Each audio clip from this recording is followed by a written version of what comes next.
Ah, God damn it. I should have tested this. I am the person who tests things, and it broke this time. I even tested the game. Like, I've got 4 minutes of game time in this stupid game just to make sure it works on my system. And like, why wouldn't it? It's basically just text. But so okay, I was gonna play Proximate tonight. Proximate is this really cool little game that came out November last year. Congratulations, contractor. You've been approved to trial our cutting edge AI visor. Use it to explore the Nura's lab and recover the staff's research. Your visor is safe, reliable, and up to 99% accurate. Up to 99% accurate. Just don't ask why the ketchup in the corner makes such a horrible crunching sound. So the whole game is presented through this quote unquote visor that you wear. And like you point it at stuff and it says like airlock 98%, or ketchup 78%. And what it's telling you is the probability that the visor is guessing this item in front of you is like the probability that it is what it says it is. So the visor is 78% sure that you're looking at ketchup currently. Don't worry why it's crunching underfoot. It looked cool and spooky and weird and sci-fi, and I wanted to play it on stream because it looks fun. And I tested it. I tested it off stream and it seemed to be fine. But I just tried to open it up now and it refuses to open in like regular full screen. It either opens in ultra wide or something, or it's like too small. And I can't get it to work on stream, and it like OBS wasn't picking it up. And like it broke some of my other windows. I don't know what's going on. So I closed it. I'm giving up on it. I've pulled the plug on that one. I'm going to try and figure that out for next week, hopefully, because I still want to play it. It looks cool. But I got to find something else to play today, and I wasn't prepared for this, so I don't know what else to play. Oh my god. But hey, congrats on getting first, Doc. Welcome to the shit show. I guess I'll put my schedule away since it's not actually, we're not friggin' playing that. Hey Quinn, welcome to the shit show. We don't know what's going on in this house. Congrats on getting second. Yeah. I've got some games I could play.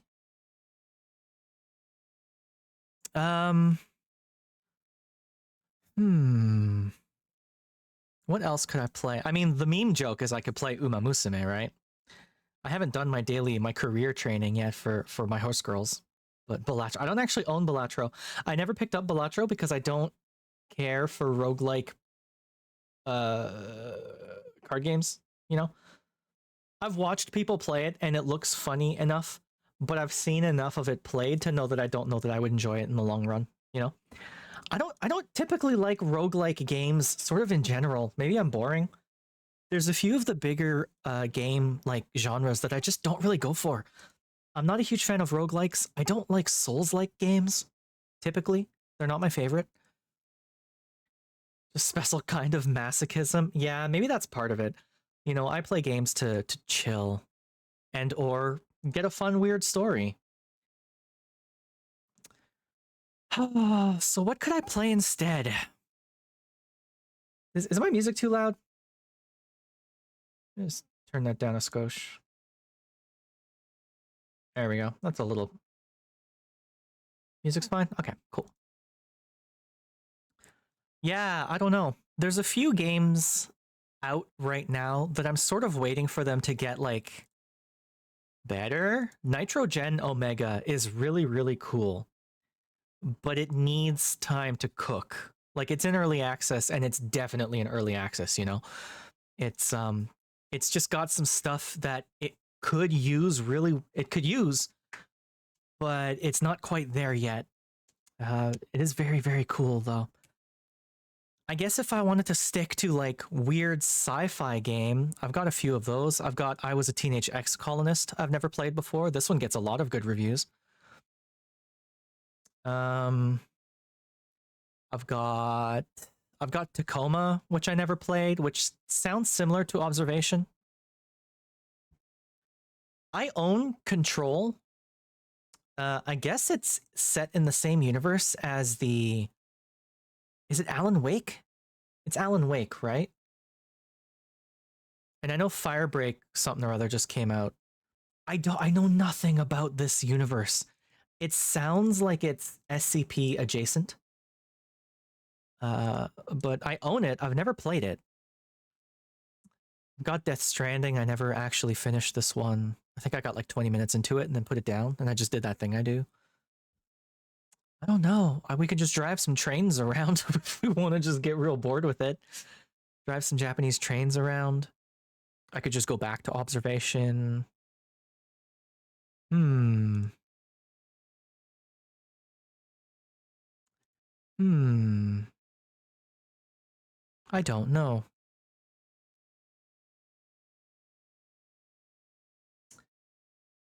In any case, while I think about this, how y'all doing? How's everyone on this fine, fine Thursday? Hopefully everyone's doing well. Having a good time so far. I'm gonna put on a track I've been listening to recently. YouTube, for whatever reason, you know how occasionally the YouTube algorithm gets it right? Uh it it got it right the other day.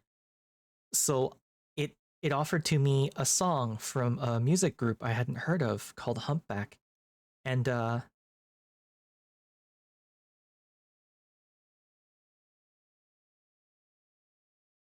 love this shit. This is Japanese indie rock. I'm so into this stuff right now. I've been listening to Humpback and like Shishamo constantly for the last week. It's good stuff. Ah, not exactly the right vibe for the stream, I suppose. But no. Yeah, I don't know. Part of me wants to play a VR game, but to play a VR game, I have to be properly set up for it. Like I can't use my VTuber obviously when I'm playing a VR game, my Live 2D. So I'd have to get my PNG thing set up. And like a little bit behind the curtain here, a lot of my redeems make calls to both RahiTuber, which is my PNG tuber program, as well as VTube Studio. If it makes a call to VTube Studio, but it can't find VTube Studio running, then it breaks the whole thing. For whatever reason, StreamerBot doesn't just like send the thing out to VTube Studio to do it. It sends out a ping and waits for a response. And if it doesn't hear a response from VTube Studio, it kills the entire action. It's so weird, and I don't know why it does that. So I need to do some bullshit behind the scenes, or go through like all of my settings, all of my redeems, and turn off my VTube Studio triggers. And I'm so lazy. Don't want to do that. That's like the main reason I haven't done any VR streams in a minute since I debuted, or since I got my new VTuber, right? Because I don't want to have to fuss with VR stuff, or with my streamer bot. I'm gonna have to do it eventually because I want to get back to VR streaming because it's fun. It does sound like a lot of work, right? Like my cat ears makes a call to VTube Studio like as the very first call. VTube Studio trigger hotkey. And if VTube Studio isn't up, then it just doesn't complete the action, and I don't know why. It's so frustrating. Yeah, a lot of them, like my head pat one, my ears one, the balls harden one makes a call to VTube Studio, and it breaks everything, and I don't know why it does that. Oh my god. Doc, you're gonna go through all your bits on my stupid ears, and then I'm gonna feel guilty about it. But thank you for the cheer. I know you get cat ears out of it, so it's not for nothing, I suppose. It's worth it. You know what I should do? I should set up my old Catgirl model in RahiTuber and have it like as a surprise one day. Or like a really expensive redeem, just switch my whole model kind of thing. That'd be funny, right? Just make me re-sleeve or something. Yeah. Well, that kind of sucks. Can't get into proximate. Part of me wants to just play more observation, but part of me wants to try this I was a teenage exocolonist one. Because from everything I hear, it's very gay and it's a good story and it's like a cute little card builder. I don't know, I'm kind of into that. Recent reviews very positive. All reviews overwhelmingly positive. A magical girl transformation. That would be cute though. That would be cute. The art for this one looks pretty nice. Hmm. You know what? Screw it. Let's give this one a try. We're gonna try out I Was a Teenage Exocolonist because I've never played it and it's in my library and I have it installed, so I can just and give it a spin. Why not? Yeah, let's do that. Let's do that. Let me set up some stuff behind the scenes to make sure it's all working. All right, there is no audio on the Splash startup screen, nor on the second Splash startup screen. That's concerning. Oh, there's the audio. Turn the master down. Turn the music down. Footsteps. Okay.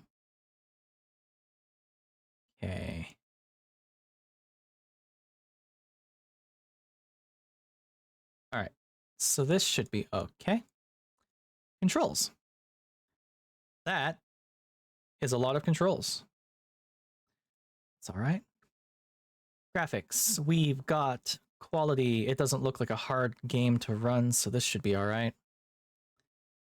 No color blindness mode, eh? That's fine. Harder card challenges, skip scene text. Okay. So, that's okay. Let's get this set up over here. Oh. This one's actually running in full screen too, so that's good.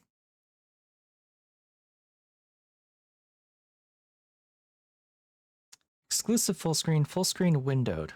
That is what I want. It. Why do games do this? Why do games like stop when they don't have focus in Windows? I don't like it when games do that. I alt tab out of my games all the time. Game designers, stop making your games do this. Aggravating. Okay. So, whoop. Teenage Exocolonist, which is not proximate. I wish I was still a teenage exocolonist.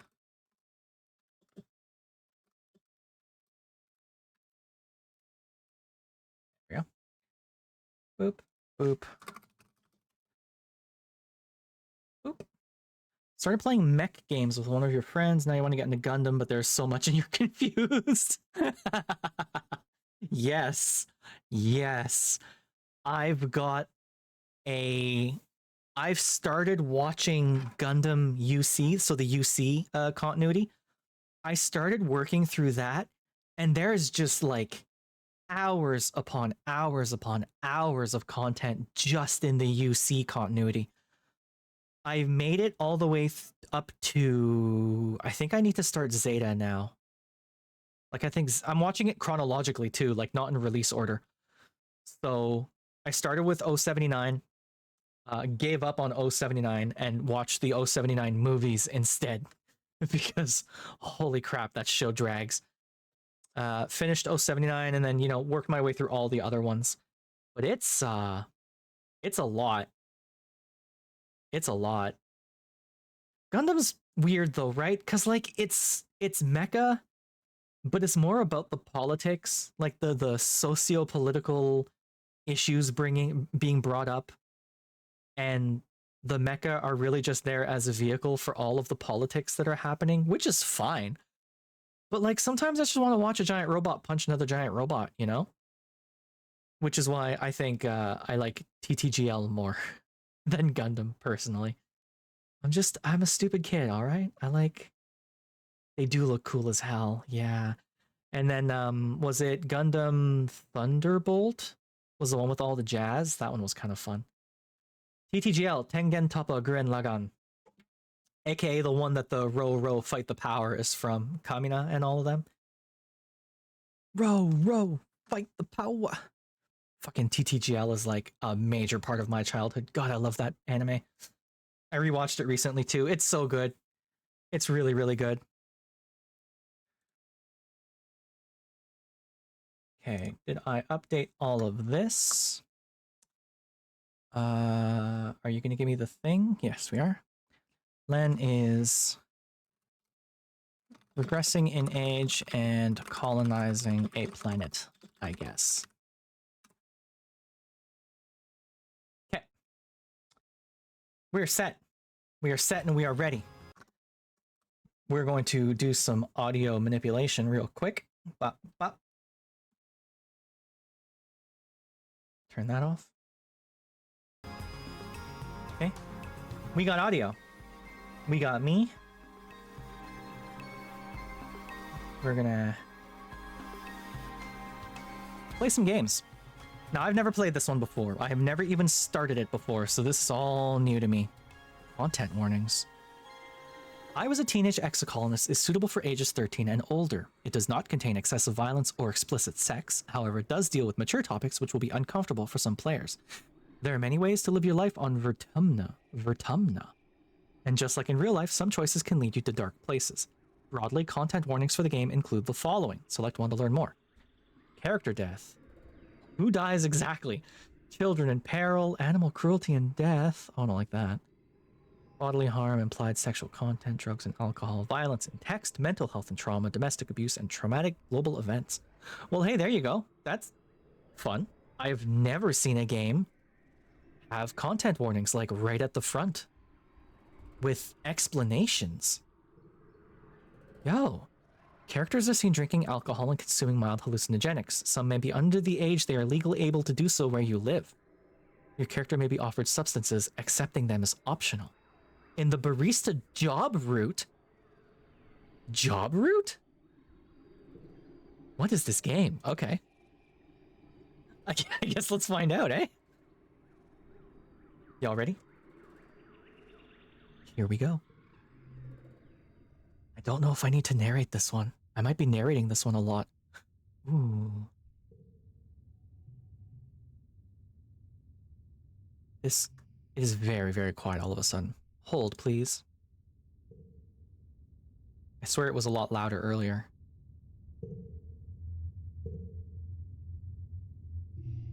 There. That should be okay. I've got my sidechain ducking anyway, so I should be alright. Warning, this game deals with mature subjects and may not be suitable for all players. Please see our content warnings in the system menu for a detailed list of themes and events. Yeah, I need to narrate this one. Okay. You wake to chaos, a confusion of light and heat and smoke, fire. Your head is pounding. You must have hit it and blacked out, but you aren't sure how you got here or what on Vertumna is happening. There's something important you need to remember. Oh. Your stomach lurches as the floor crumbles beneath your feet, then collapses. Your body aches and your eyes burn from the smoke. A figure appears through the flames. It's your friend. Your friend? Wait, why can't you remember her name? She's gesturing and shouting at you, but all you hear is a ringing in your ears. You just get me out of there. I don't care about the questions. You try to stand up, but one of your legs folds uselessly underneath you. It won't hold your weight. Does she have scales? Your friend pulls you out of the rubble. She throws your arm over her shoulder and half drags you towards the door. Through it, you see a deep, eerie night, dark blue and cold against the heat of the fire around you. Glow season. Oh. Glow season. Oh. Glowing eyes. You shake your head to clear your vision. Is that some kind of dog, like from Earth? Oh god. Oh no. The creature howls and lunges, its jaws open. Fuck. That's probably not good.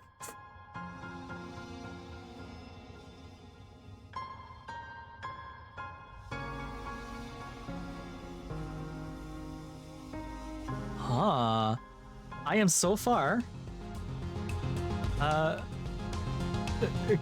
This is compelling. Get that out of the way. What's a cute little ship? This thing makes Jetsons noises. You know the Jetsons, right? Man, what a doggo. Hey, Seka. You know the Jetsons, right? You remember the sounds that all their vehicles made? The that kind of thing? That's what this engine sounds like right now.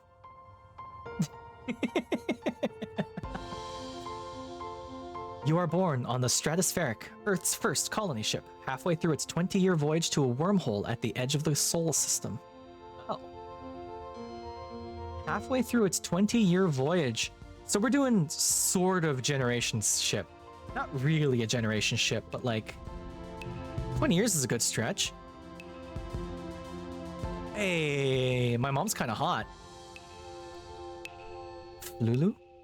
Your parents run the hydroponic gardens which make fresh air and vegetables for the ship. Like the other colonists, they bravely chose to make this one-way journey to the uncharted planet Vertumna 4 in the hope they could escape Earth's troubles. Hey, audio. Could you pick a lane and stick to it? Please and thank you. Cheers. They had you the old-fashioned way, merging their genes like they merged their cultures and traditions. They name you... Oh. Solanacia, Solana, Selene, or something else. I'm a little curious. Something else. What is your name? What's my name gonna be? What's my name gonna be?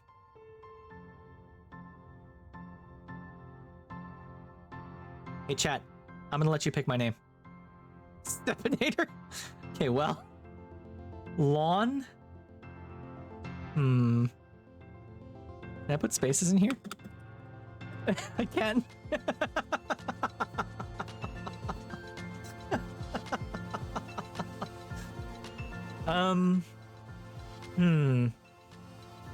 Stepinator sounds more like a title, Seka. I'm gonna go with Lawn. I hope you're alright with that. We're going with Lawn.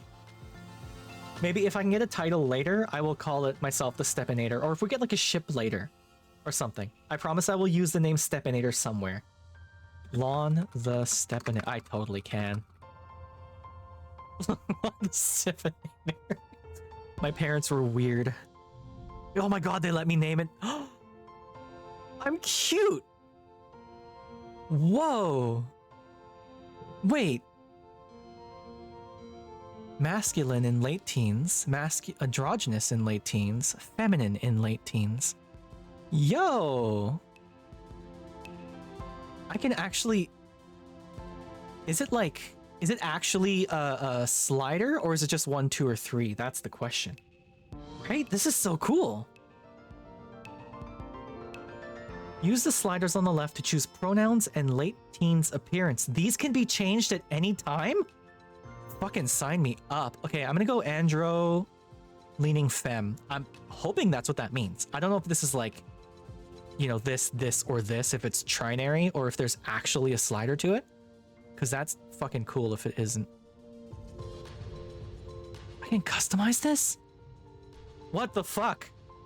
Yo! Holy shit!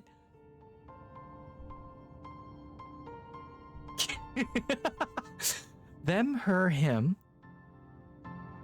Them, there. Oh, I get to choose. What the fuck? Excuse me?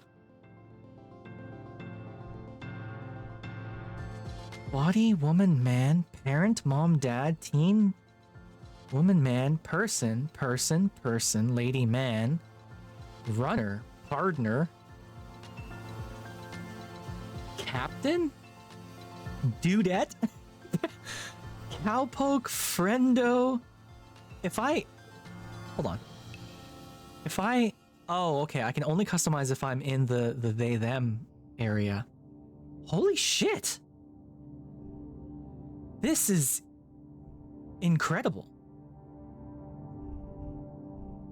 Reset all. Babysitter, aunt, or uncle. One person, one woman, one man. Lover.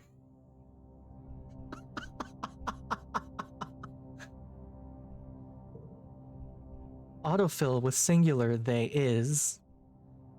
They are. Someone. Jesus Christ! I have never seen this before. Oh, hey chat. I'm kind of happy I'm playing this instead of Proximate. Like, as much fun as Proximate would have been. This is incredible. I wish there was like a they she preset that you could do and fill it in 12 hours later. Listen, some games you get lost in the character creator. I'm gonna get lost in the custom pronouns creator because holy shit. Right?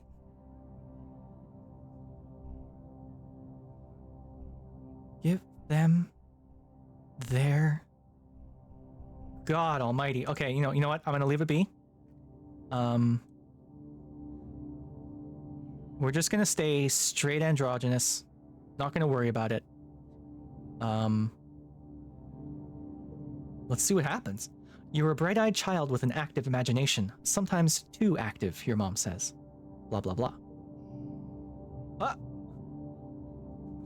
The art is so cute. I love this shit. You have vivid dreams of things you've never experienced. Dirt under your feet, skies overhead, endless jungles, and strange animals. You wonder if this is what Vertumna will be like.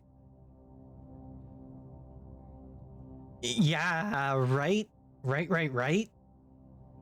Partner, captain, military. I mean, obviously there's going to be a romance path. Oh boy, this is cool. And yeah, I can literally change this whenever I want. I can just wake up in the morning and choose what I want to be. What a fucking dream. Hey chat, what a fucking dream. Am I right? Just wake up in the morning and hey, what do I feel like being today? Let's go.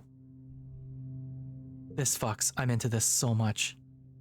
Reasoning, organizing, toughness, perception, combat, animals. System? Okay. Friends. Month 1 of quiet. You're 10 years old, an average kid. She, her, they, them. Oh, that is so cool. Sorry, I'm getting lost in this. This is... memories. Look at all of this shit. Oh, I'm getting ahead of the game. You'll keep adding to your deck as you age and can forget cards by spending time relaxing. Right, because this is a card builder. Baby skill tree. You have learned your ABCs. Congratulations. Would you like to upgrade your ABCs to Twinkle Twinkle? Click gear to equip, unequip, collectibles. Okay, this is all going to get explained to me. Let's actually play the game. Keep this open, I suppose. Giggle needs to be nerfed in next patch. No, listen, you don't have to nerf Giggle. You just need to buff the other things, you know? If Giggle is seen as OP, then just make Wondering stronger or whatever, you know? It's fine. Buff, don't nerf. Come on. You have vivid dreams of things you've never experienced. Dirt under your feet, you wonder if blah blah blah. I already read this. Every child on the stratospheric is given 1 genetic enhancement. By age 6, you see the first signs of yours? What? Eagle eyes, extra fingers, absorbent brain, super strength, calm temperament. What? That's how you get power creep. One of the things I always say whenever I GM TTRPGs is that balance is bullshit and play what you like. So...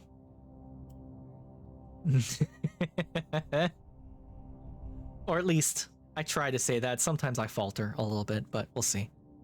I have no stress. I have no thumbs. I have no kudos. Reputation-based currency? You can't see it, but I'm doing the absolute cinema pose right now. Is this just gay eclipse phase?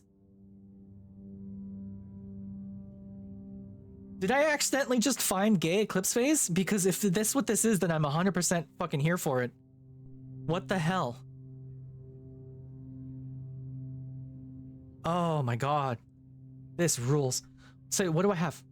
What's my genetic enhancement? Eagle eyes, extra fingers, absorbent brain, super strength, or calm temperament.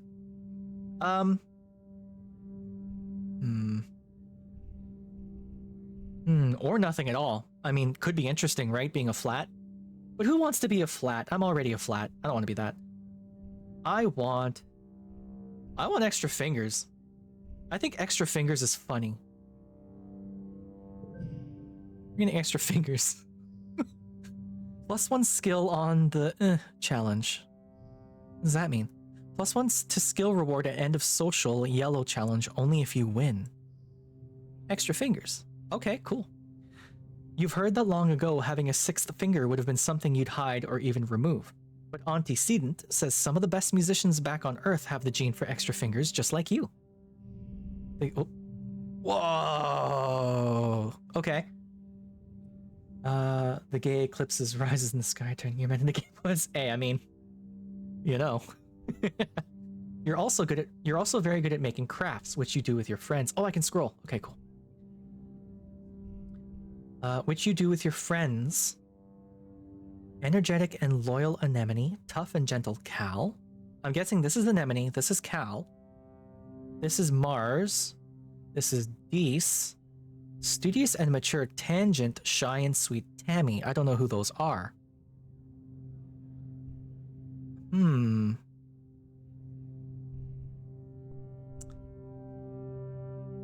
Energetic and loyal is nice. I want a bro. I want a bro, you know? I wonder how many of these I can pick. Oh, okay. I was right, that is Anemone. Anemone is the most enthusiastic person you know. Your favorite memory is the time she taught you how to play zero-G sports ball after class.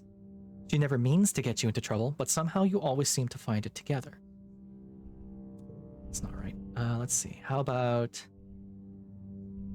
tough and gentle Cal? Cal is a sweetheart, always ready to lend a hand or play a game. He and Tammy are just as inseparable, so it's almost like you have 2 best friends instead of 1. Cal teaches you how to take care of all the classroom plants. Your parents are both are very proud of both of you. Wait, that's not right. Anemone is hard to say. It's not so bad. I'm doing all right. Anemone. Bold and confident Mars. Mars is a natural leader. Whenever you're all playing together, Mars is the one who comes up with all the ideas. She can be a little bossy, but that's part of her charm.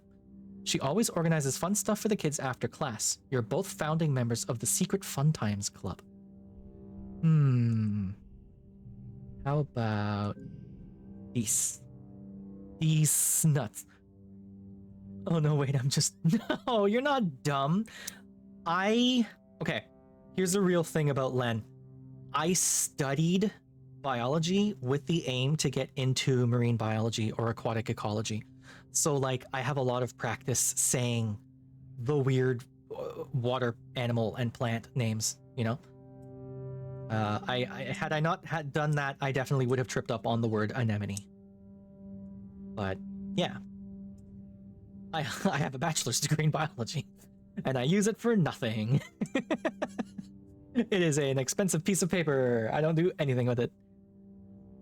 Let's see. Unlike his studious twin sister, Tangent, Dees, do we want to say Dees or Dice? I'm gonna say Dice. Dice sits at the back of the classroom and doodles on his hollow palm. You bond while cracking jokes about the weird diagrams in your textbooks. His quiet nature and his morbid curiosity make him somewhat of a loner, but at least he has a friend in you. Use it for saying anemone correctly on the first try. Then walked around with a big bowl of water to put their face into it to pronounce marine life forms. Hey, it's not too wrong, honestly. It's not too far from the truth. There were more than a few field courses I went on in university where we went scuba diving and we have to go count fish. I counted a lot of fish in school, y'all. Tangent. Oh, okay. Tangent's kind of pretty. I like the hair stick. You don't see hair sticks very often anymore. Tangent sits right up front by the holoprojector and always has her hand in the air. She and her twin brother Dice drifted apart when she started genome treatment to make her body conform to her gender. Trans girl. Today Tang is the girl you always knew she was, but her relationship with Dice is worse than ever. Wait. So Dice is not down for his trans sister? Alright, so Dice is out of the fucking... not in the running anymore. Fuck that kid. Shy and sweet Tammy. Elf girl. Tammy is the kindest person you know. She idolizes Antecedent and is always following her around, helping her with the babies or learning how to cook. She has the best snacks at class recess and always shares, especially with you and Cal. She and Cal are just as close, so it's kind of like having two best friends. +1 card to the right. Okay, who are we thinking, gang? It had tentacles. I thought Dice was the one who said you get two best friends. No, it's Cal and Tammy are like a package deal. I like Anemone. I'm not going to go with Dice. I'm not into the shy and quiet. At least not, that's not the mood I'm going for right now. Mars looks interesting, but she looks like she'd get me in trouble in a different way than Anemone would.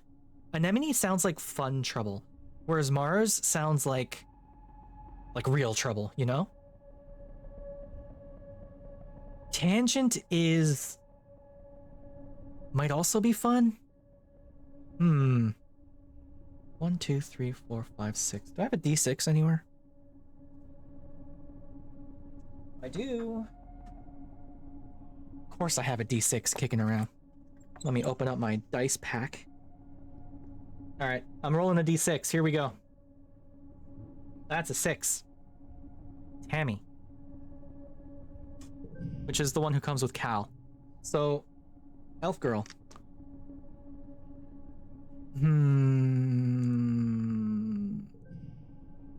What does she gives me? +1 if this has the highest value. Not into Dice, not into Mars, not into... The thing is, I don't really care for Cal. Oh, bro's just strong. Or Anemone. I'll be real with you, Anemone is the one who called out to me the first, so I'm just gonna go with Anemone. We're ignoring the, the thing. +10 to toughness. With the dice. I am the GM here. I choose to ignore the dice.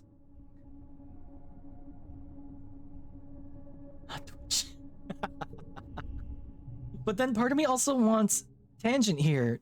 Because, I don't know, I kind of like the idea of the studious trans girl.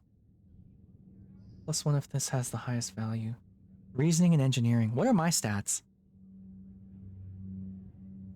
Oh, I don't know. Yeah, right? Like, I almost want to take her because I'm Emby. And also because she, like, her brother ditched her, which sucks. Yeah. You only get one best friend. We're gonna go with Tangent. Sorry, I want to support her against her brother because... Tangent or Anemone? I'm sorry, I'm being so... What's the word? I can't choose. I'm having a hard time choosing. The dice did say 6. No. Anemone. Anemone was my gut feeling. We're going with Anemone. Lawn. Lawn the Stephanie. You're 10 years old when the ship finally reaches the wormhole. Professor Hal says it's like a doorway to other star systems, with the planet Vertumna 4 on the other side. You run emergency drills for months to prepare. Frankenstein's monster. Whoa. When the day finally comes, it starts with a rumble, then things start to slide off the tables. You hurry to gather near the escape pods just in case. Ooh. The emergency area is crowded with families. It's going to be fine, Lon the Stiffenator. Why did I listen to you and name myself this stupid name? Jesus Christ. Oh, that is so funny. Oh yeah, look, I'm friends with all of them. I just have slightly more friendship with one of them. That's all. That's funny. You're 10 years old and your extra fingers come in handy. Get it? Handy?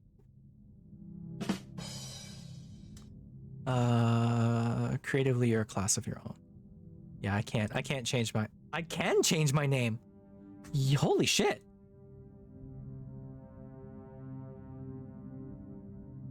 This Elon the Steppy. Okay, I mean, if this gets annoying at any point, I guess I can change it. Wild. That is crazy. Okay. It's going to be fine, Lon the Steppinator. Your dad soothes. We'll be through the wormhole and down on the planet before you know it, just like we've practiced. Your mom gives him a sharp, worried look. Uh-oh. Red emergency lights switch on as a siren begins to sound somewhere distant in the ship. You try to breathe slowly like you were taught, but you're very scared. You look out a porthole. The stars are gone. When you...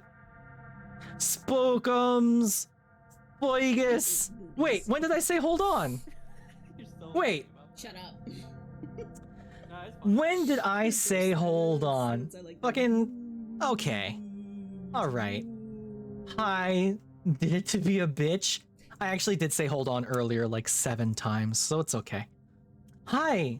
Welcome, Spooky. Welcome, Raiders. How is everyone? How are y'all doing? You win? How was the Kingdom Hearts? Did you defeat the darkness? How many hearts did your kingdom get? I've never played Kingdom Hearts. I have never played a single minute of a single entry in the Kingdom Hearts line. I have no idea what the game's about. Although I'm told people who have played the game also have no idea what the game's about, so I guess we're in the same boat. You got the kingdoms and you beat the hearts? That's good. Congrats. I'm happy for you. Kingdom Hearts is peak. Well, listen, I'm playing this game right here, and let me just show you some fucking crazy shit right now. You can name yourself whatever the fuck you want, whenever you want. You can just change your name. You can change how you appear, masculine, androgynous, or feminine. You can change your pronouns at any point in the game. And if you're in a they, them, you can customize your pronouns. And look at these options. These are text boxes. You can put whatever the fuck you want in here. Buddy boy, my lad. There you go. Good. Right? It it is mental, the amount of character customization you get in this game. You don't get to change what you look like, but you can change all of this. Look at this shit. Child, captain, buddy, parent.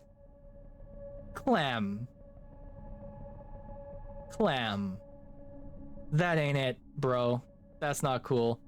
Like, I know you're being flippant, but that's a pretty rough, I don't want to call it a dog whistle, but that's like a pretty rough joke for, usually from people who are explicitly against, you know, differing gender ideologies. I know you don't mean to be malicious, but I'm calling you out on this one. Sorry, Clem.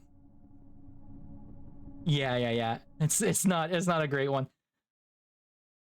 I'm gonna get rid of it just because I don't want people to feel uncomfortable. There you go. Yeah, no, that's like the stereotypical, like, oh, trans people or whatever the fuck. It sucks. Yeah. No, I know you didn't mean wrong. It's all good.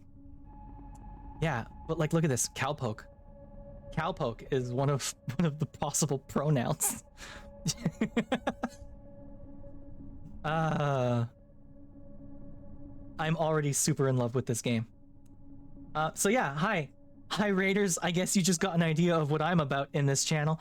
We like to play, and by we I mean me, I like to play fun sci-fi games and apparently visual novels. That's a lot of what I do lately, is strange niche visual novels. I was gonna play Proximate tonight, which is a weird sci-fi game, but I couldn't get it to work. OBS just refused to see it, and it refused to play nice on my system. So we're playing I Was a Teenage Exocolonist instead, because it looks really cute. I've had it for a while, and I've never touched it. And I'm glad I'm playing it, because so far it's really, really cool. If you don't know who I am, I'm Len. Hi. I know it looks like an L and an I, but it's not. It's Len. And yeah, we like to play games on this channel. So hi, welcome. Pull up a seat, get comfy. We're gonna keep playing this weird thing. I'm very indecisive, it turns out, with this one. So if you see me taking a while to do anything, I apologize. But you know, that's just... Oh, I can click on them too? My dad's name is Geranium. I guess that's why he called me Len the Steppinator. Your dad, who works in geoponics, a kind man, always patient with children and animals. He's 41 years old. My mom is named Flulu. The chief cultivator, a strong woman up to any challenges who expects the same from others. She, her 43 years old. I like her tats. That's kind of cool, right? The hair?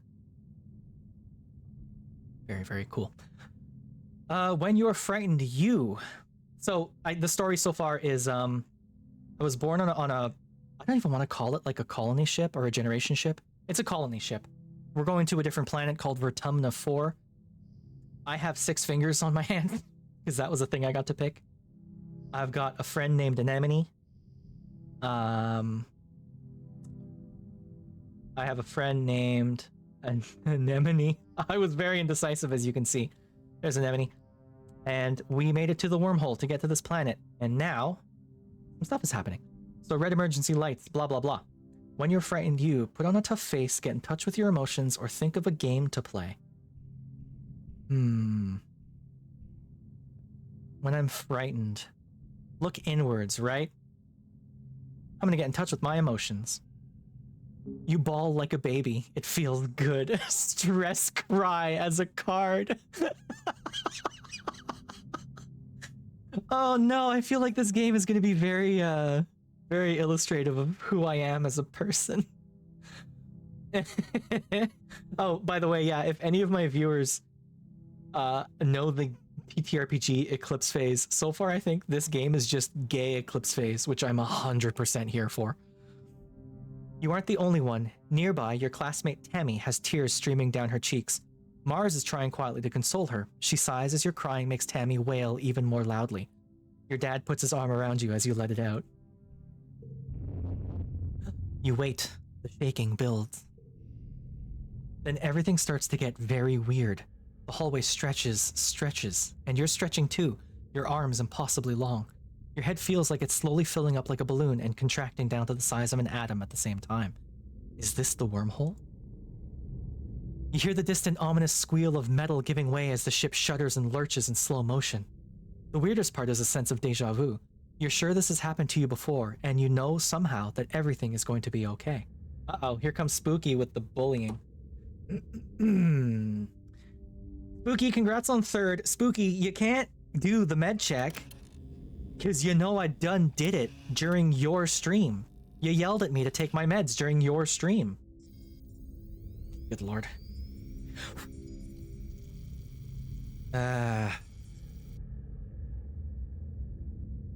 Alright, clean glasses. I can see. You gotta make sure. Alright. Hey, how come the sound effect didn't happen?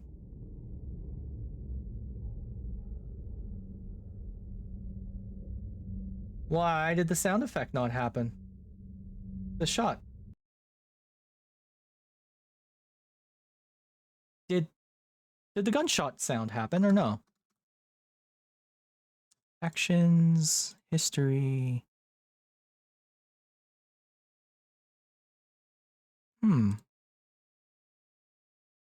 Strange. Strange. Hold, please. What? Do I not have a... Where did my gunshot redeem go? It's just gone. Wait. Hold, please count as hold on. It doesn't. It does not. Your reward is on cooldown. Huh. Did I accidentally delete my thing? That can't be right. Glasses, the jump scare, posture checks, squats, steppies, balls harden. No, StreamerBot doesn't take care of my gunshot sound. I use a different service for that, so it should still work. Huh, very strange. I didn't delete it. I just forgot how I had it set up. It wasn't me. Sorry.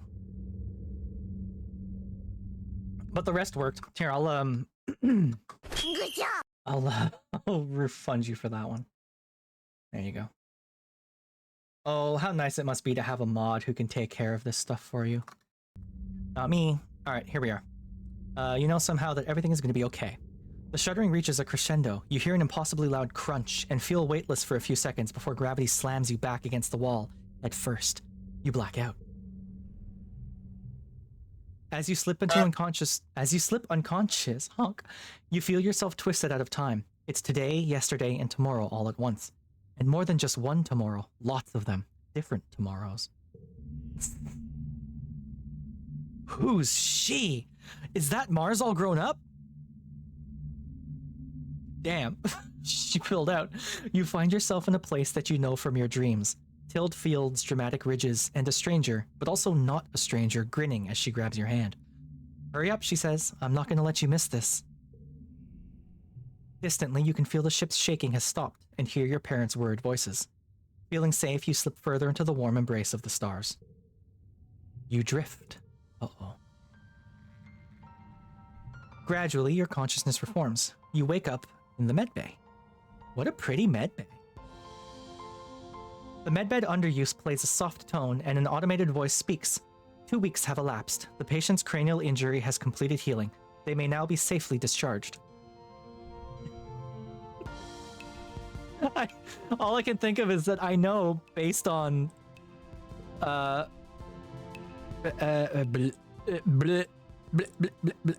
is it?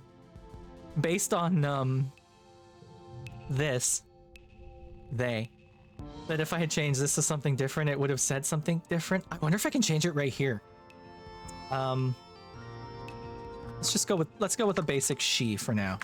Let's see what happens. Oh, it's not dynamic. Okay, that's fine.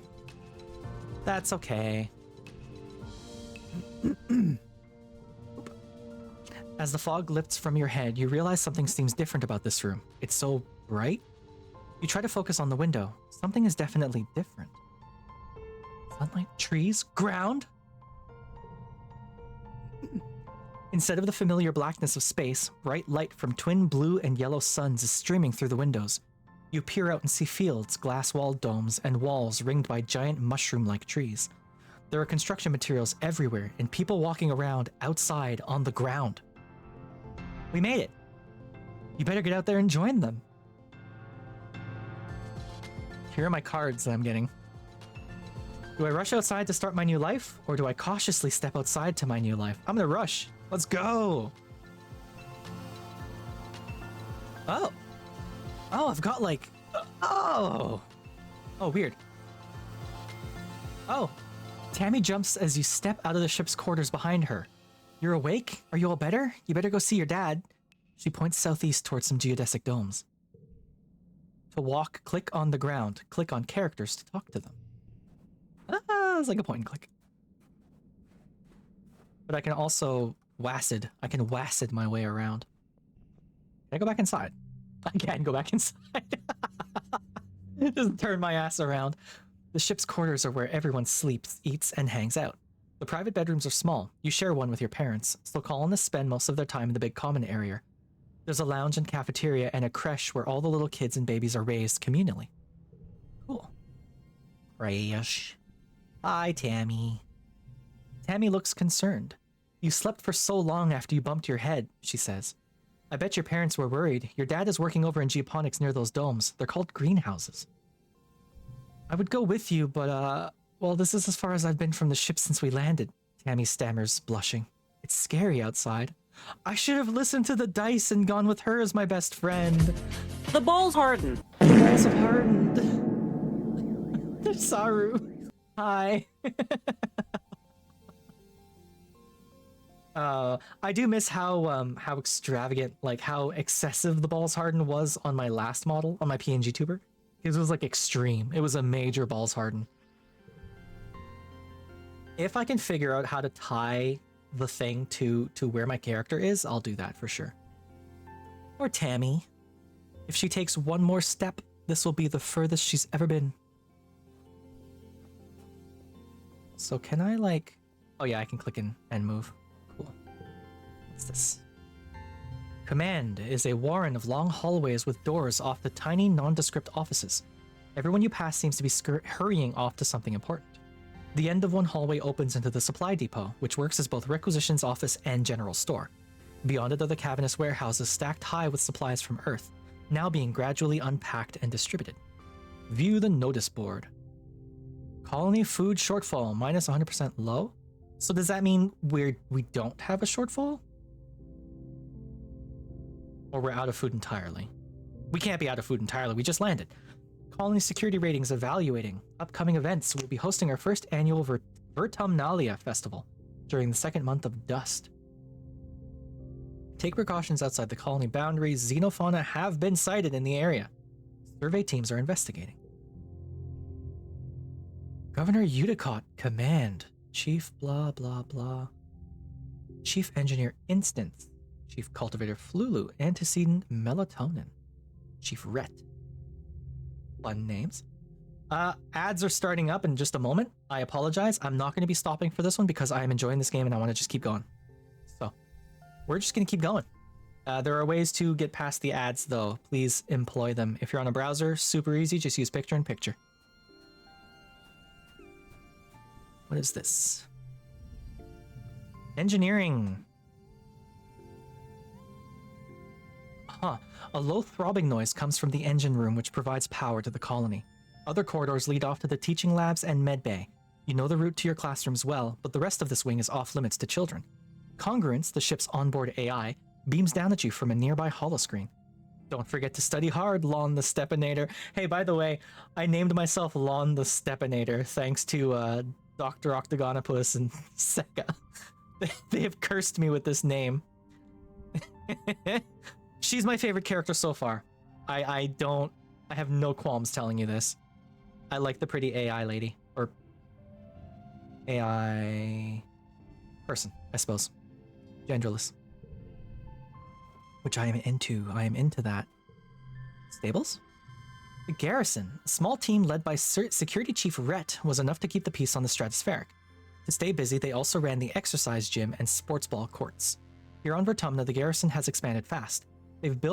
They're building a huge wall around the colony and have an outdoor firing range and a big covered dojo. And best of all, a regulation-sized sports ball court. Sports ball! Fuck yeah! Make those balls go! Smack those balls! Just fucking wail on those balls! Hey Dad, how we doing? Lon the Stepinator, your dad gives you a big warm hug. I'm so happy you're finally awake. Dr. Instance thought it'd be best to keep you asleep while your noggin healed. Your mother and I thought you might sleep away the whole year, my snoozy little gooseberry. He checks your head and looks relieved. He was clearly very worried about you, but covers it with jokes and smiles. Aw, you love your dad, or he's so embarrassed. No, I love my dad. Welcome to Vertumna, he says, gesturing around you. You've never seen the stratospheric from the outside, except in pictures. The ship has been separated in two, and parts taken off to form other buildings and a big wall around the whole colony. The alien jungle creeps right up to the wall. Only the geodesic greenhouses pass outside it, dotting their way up the hill. Excuse me. How did you do this so fast? That's a good question. You've been asleep for weeks, my dear aubergine, he says, and these geodesic greenhouses practically put themselves up. But some of this is only a quick temporary solution, he admits. We'll keep growing and improving things. One day our little colony will be as big as a whole city.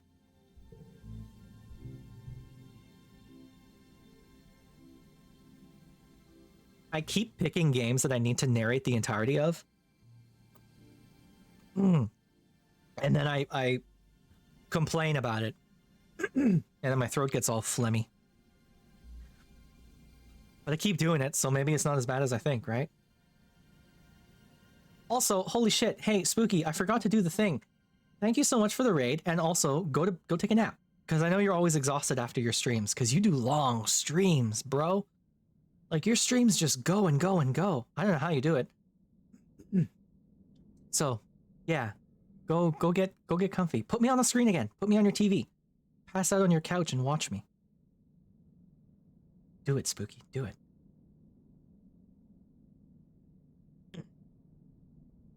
Oh, before I forget, he pulls a package out from his satchel and hands it to you. You blink and stare at it blankly. Don't you know what day it is? He asks. You honestly don't. You remind him that you've been asleep in medbay. I mean, yeah. Happy birthday! I knew it was my birthday. Happy birthday, he shouts, wrapping you in a warm hug. Your birthday already? You feel a dizzying sense of deja vu. You stare hard at the wrapped package. You know exactly what is in there. What is in there? You remember it. No, you dreamed about this package some years ago on the ship. Inside will be a small medallion in the shape of a sun that your dad made by hand. Oh, shit. Do I want to tell Daddy Geranium that I know what's in there?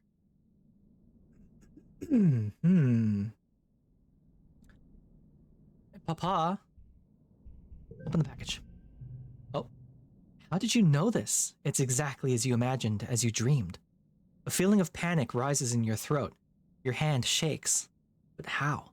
+1 to challenges. Your dad notices. Are you okay, Lon the Stepinator? He snaps his fingers. Dr. Instant shouldn't have let you out so early. Sometimes those sleeping meds take a while to wear off. They might make your head feel funny for a few hours. You nod. Maybe that's all it is. Someone shouts your dad's name. Listen, I'm so sorry, Lon the Stepinator, he says, but I have to get back to work. There was an accident when we landed and... He stops himself. Don't worry, we're gonna fix it, your mother and I. Professor Hal is expecting you in classes. If you're feeling up to it, your dad says, pointing west to the engineering wing and the rear end of the bisected ship.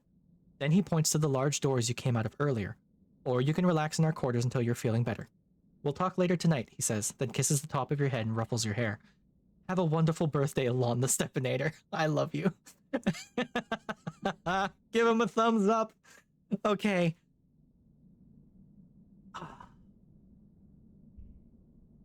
Love you too, Dad. It is never bad to tell your parents that you love them, if you love them. If you don't like your parents, like, tell them to fuck off. To enter buildings, click on the door or the flag beside it, or get close and press enter or another action button, then choose an activity for the month. The month to gain skills and advance time. There are 13 months a year and 10 years to the end of the game? You'll only have time to focus on a few things? So I have 130 turns then. Okay, stress. All of a sudden, I'm stressed. I don't like games with time limits, but sure. Hey, Dice, what's up? We're not friends, Dice. You see Dice sitting on the ground beside some bushes. Is he hiding from somebody? He seems to be watching the gate in the wall to the south where grown-ups are coming and going. Kids aren't allowed past the walls, he says quietly without looking up. They say there's nothing to be afraid of, but then why do we need walls? You stare at the gate and have a sudden rush of memory so strong that you think you might faint. You imagine something crashing through the wall, something enormous and dark and wriggly. For years in space, you've had half-remembered nightmares of monsters, of your ship being destroyed, of sifting through wreckage that used to be your home, trying to find something. Your dad always told you the dreams weren't real. Breaking you from your daydream, Dice whispers, I think there are monsters out there. Yeah, I believe you. No, you don't, he says. You're being sarcastic, I can tell. Nobody believes me. He turns his back and ignores you. I don't want to be friends with Dice because Dice is shitty to his sister. Yeah, leave him alone. Well, you tried. Dice is so sensitive about being teased. Hey, maybe if you were nice to your sister, you asshole. We don't like Dice in this house. Dice sucks. Okay, so I can't do anything here. There's the quarters. Are there any of my other friends kicking around? Oh, Anemone. Hi, Anemone. Hi, Lon the Stepinator. Anemone seems really at home here. She's rolling a sports ball around with her foot, making patterns in the weird blue snow. This stuff is different from snow on Earth, she tells you, because it isn't cold. But it's still neat, and you can make stuff out of it. Your foggy head clears a little. Anemone is simple, physical, real. You always feel grounded near her. Have you seen any monsters? Why aren't you in school? What are you making? Just snow spirals, she says. But earlier, me and Cal made a big snow pal. You missed it out instead of snowman? That's fun. You missed it out. You missed it while you were sleeping in medbay. She smiles her broad, gap-toothed smile at you. Now that you're awake, we can play. Have you seen any monsters? I feel like if she had seen monsters, she'd be a little scared. Why aren't you in school? She smacks her forehead. School! I wondered where everybody was. I guess I'm gonna be late for humanities class. She doesn't look very worried to you. It's okay, she says. Professor Hal is chill. He won't mind. But we should probably go now. She grins and starts running towards engineering. Hey, race you! No fair, she's getting a head start. No, she's not. She's standing right there. What do you mean a head start? Okay, there's sports ball. Already been here. There's dice. We don't like dice. Wait. Okay, I can't leave. Oh, yeah.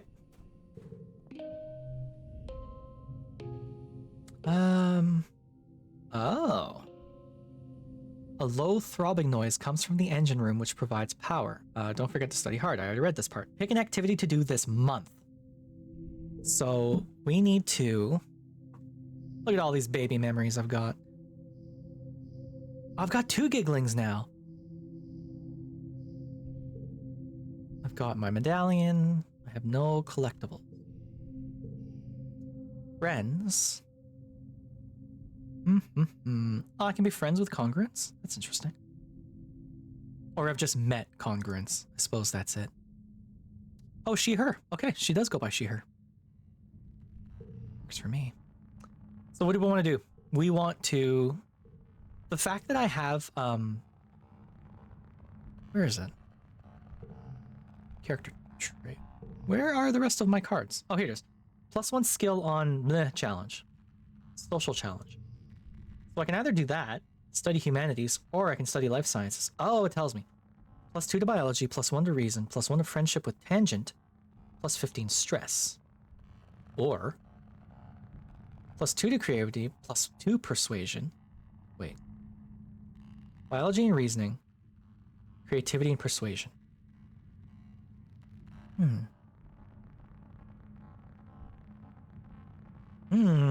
I get +1 with tangent no matter what I do, though.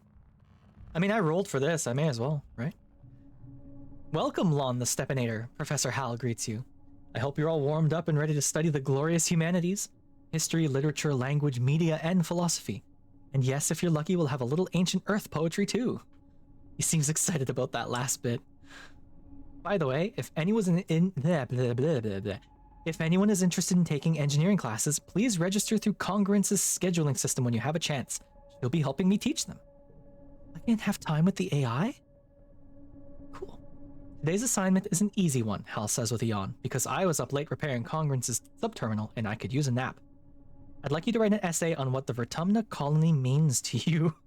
Freedom, equality, democracy!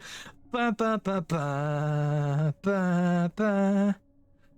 My friends are all here. I feel safe here. Just doodle instead of writing. My friends are all here.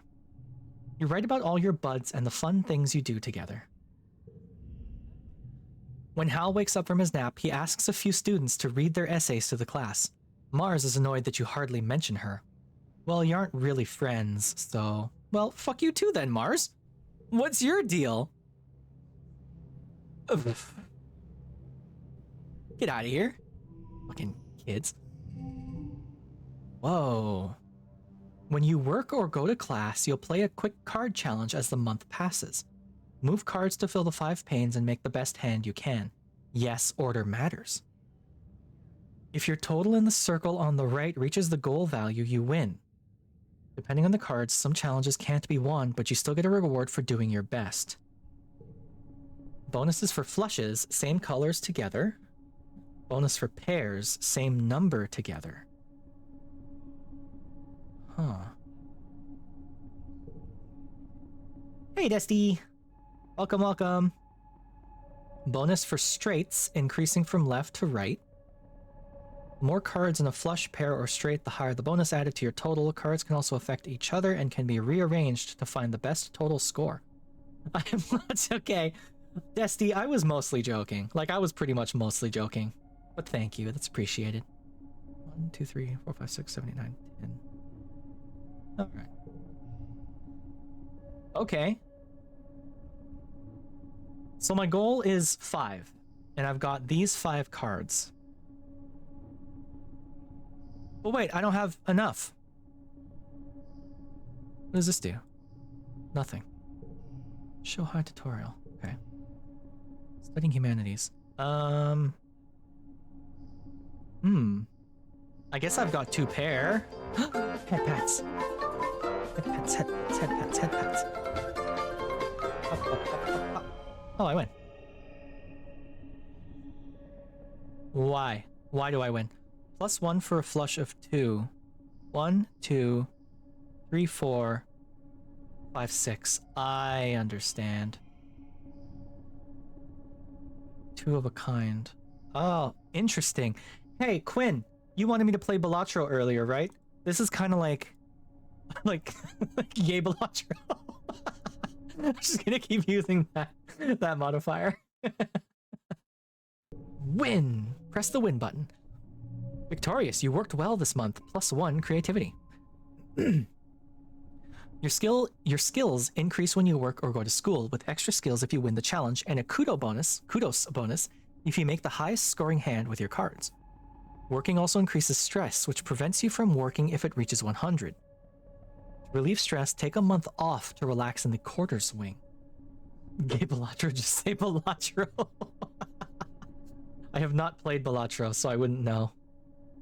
So I get +4 to creativity, +2 to persuasion, always good, and +15 stress. How's my stress doing? Not great. Rebellion, 50 to 100. Relationship with adults in colony government. Your parents have been working from first dawn to well after dinner every day. You know growing food is an important job, and it's vital to get crops in the ground right away. But there seems to be something more than that. It's such a change from growing up on the stratospheric when you saw them all the time. You stay up and wait for them at night before going to bed. Though you can tell they're exhausted, they make an effort to spend time with you. Aw, my parents are the best. Hell yeah. I'm sorry we haven't seen much of you, little gooseberry, your dad says. Your mom watches you as she works a pebble out of her gardening tiller, which also serves as a crutch. How have you been holding up? I learned some stuff in school. I'm glad to hear that, your mom says. I want you to study hard, work hard, and stay out of trouble.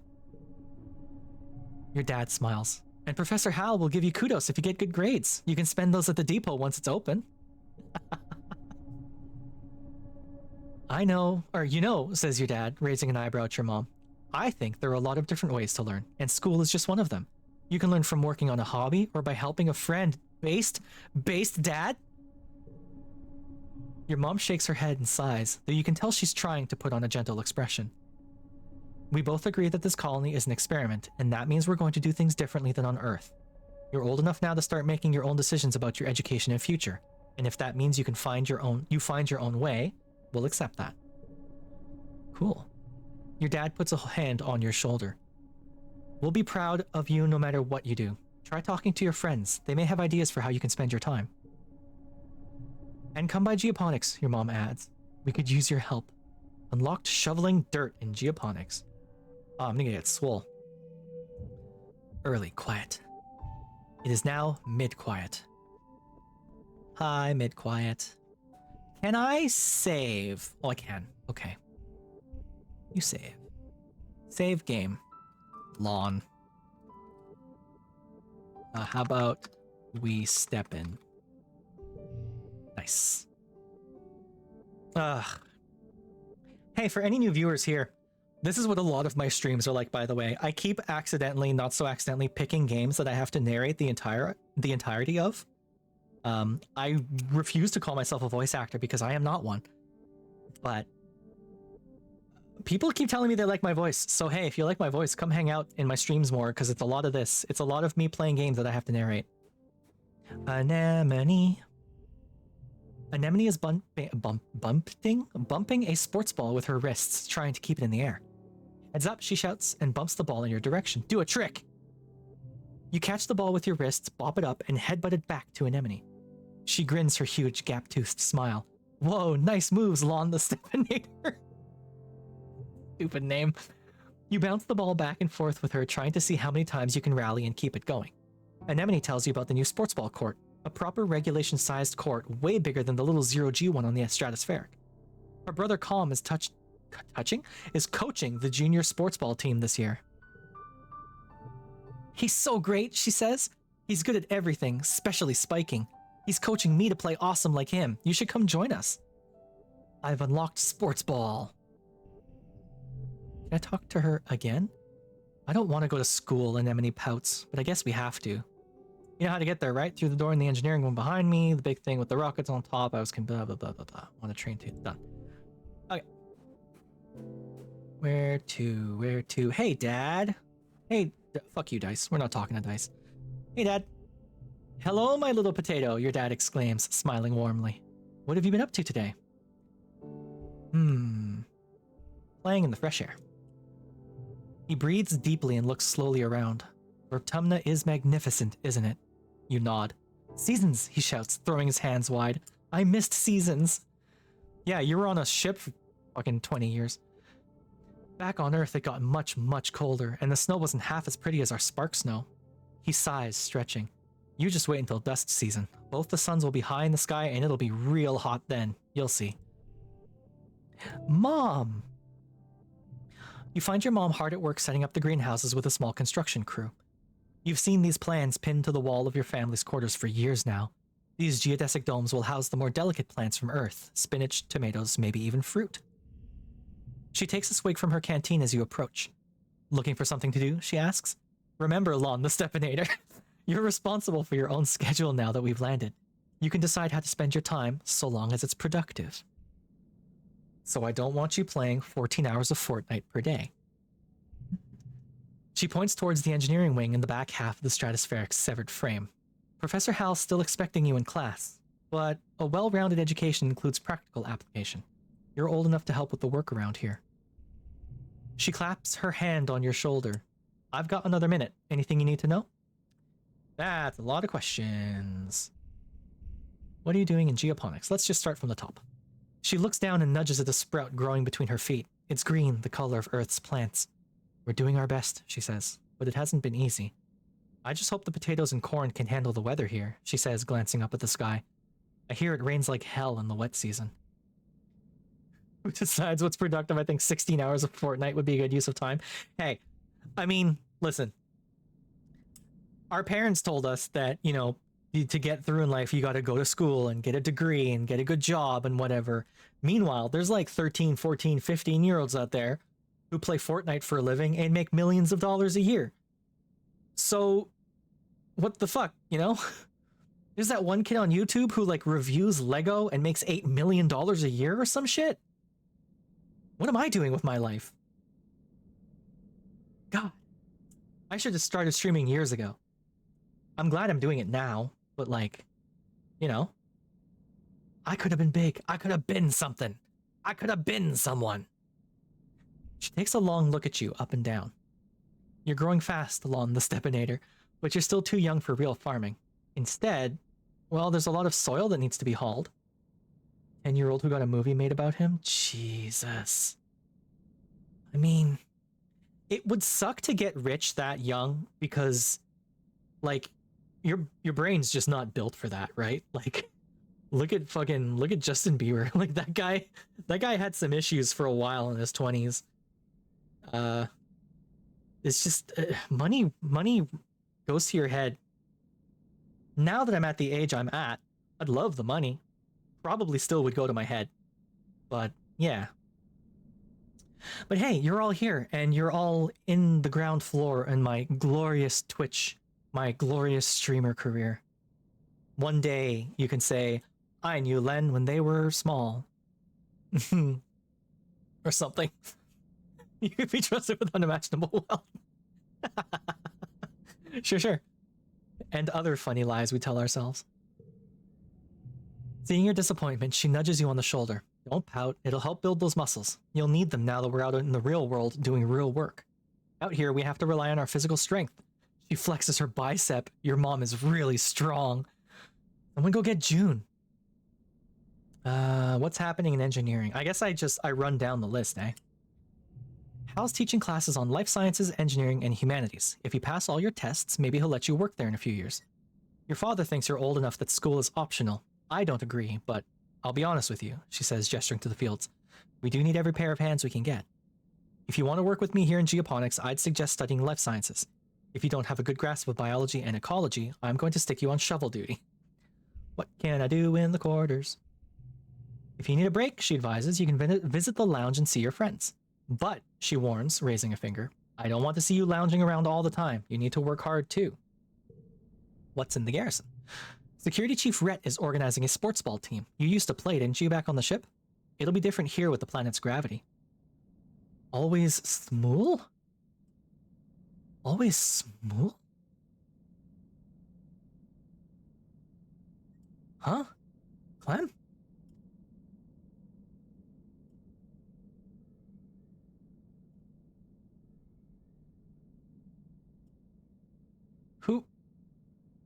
Who's talking about small?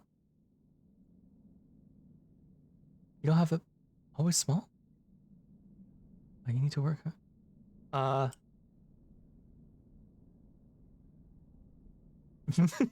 Clem, I'm sorry, I have no idea what you're talking about. Did I say the word small and I'm just blanking hard on it? I'm sorry if that's the case. Phased out and you heard you saying small, but I could have just been completely not paying attention. I mean... To be fair, I'm also not paying attention. Like, when I was a small streamer, oh, I did say the word small. So here's a fun fact about me. My brain just goes fucking autopilot. I don't know what I'm saying half the time. I got that yapology degree, you know? Bamboozled. Nah, don't worry about it. It's all good. Clearly, I was also bamboozled. It's okay. It'll be different here with the planet's gravity. Of all the adults in the colony, Rhett and your mom are the most like soldiers you'd see on a holovid. For a moment, you think your mom's going to suggest something else. Then she shakes her head. You're too young for defense training, so don't worry about that yet. Just enjoy yourself and stay out of trouble. We were both confused. I'm in a perpetual state of confusion, don't you worry. What's going on in command? I think Seek said they needed someone to deliver supplies from the depot. They're also setting up a shop there if you've got some kudos to spare. I do not, sadly. And of course, that's where Governor Udicott works. Do you think it's Udicott or Udicott? Do we think it's French? Is that a French name? We're gonna Google it real quick. Name. It is a type of flower.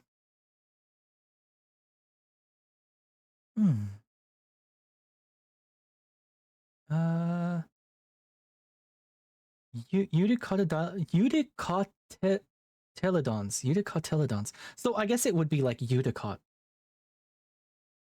Okay, cool. Today I learned. Governor, you shouldn't bother her. She's a busy woman and she doesn't have your mother's patience with kids. You try not to giggle. Your mom isn't usually known for her patience.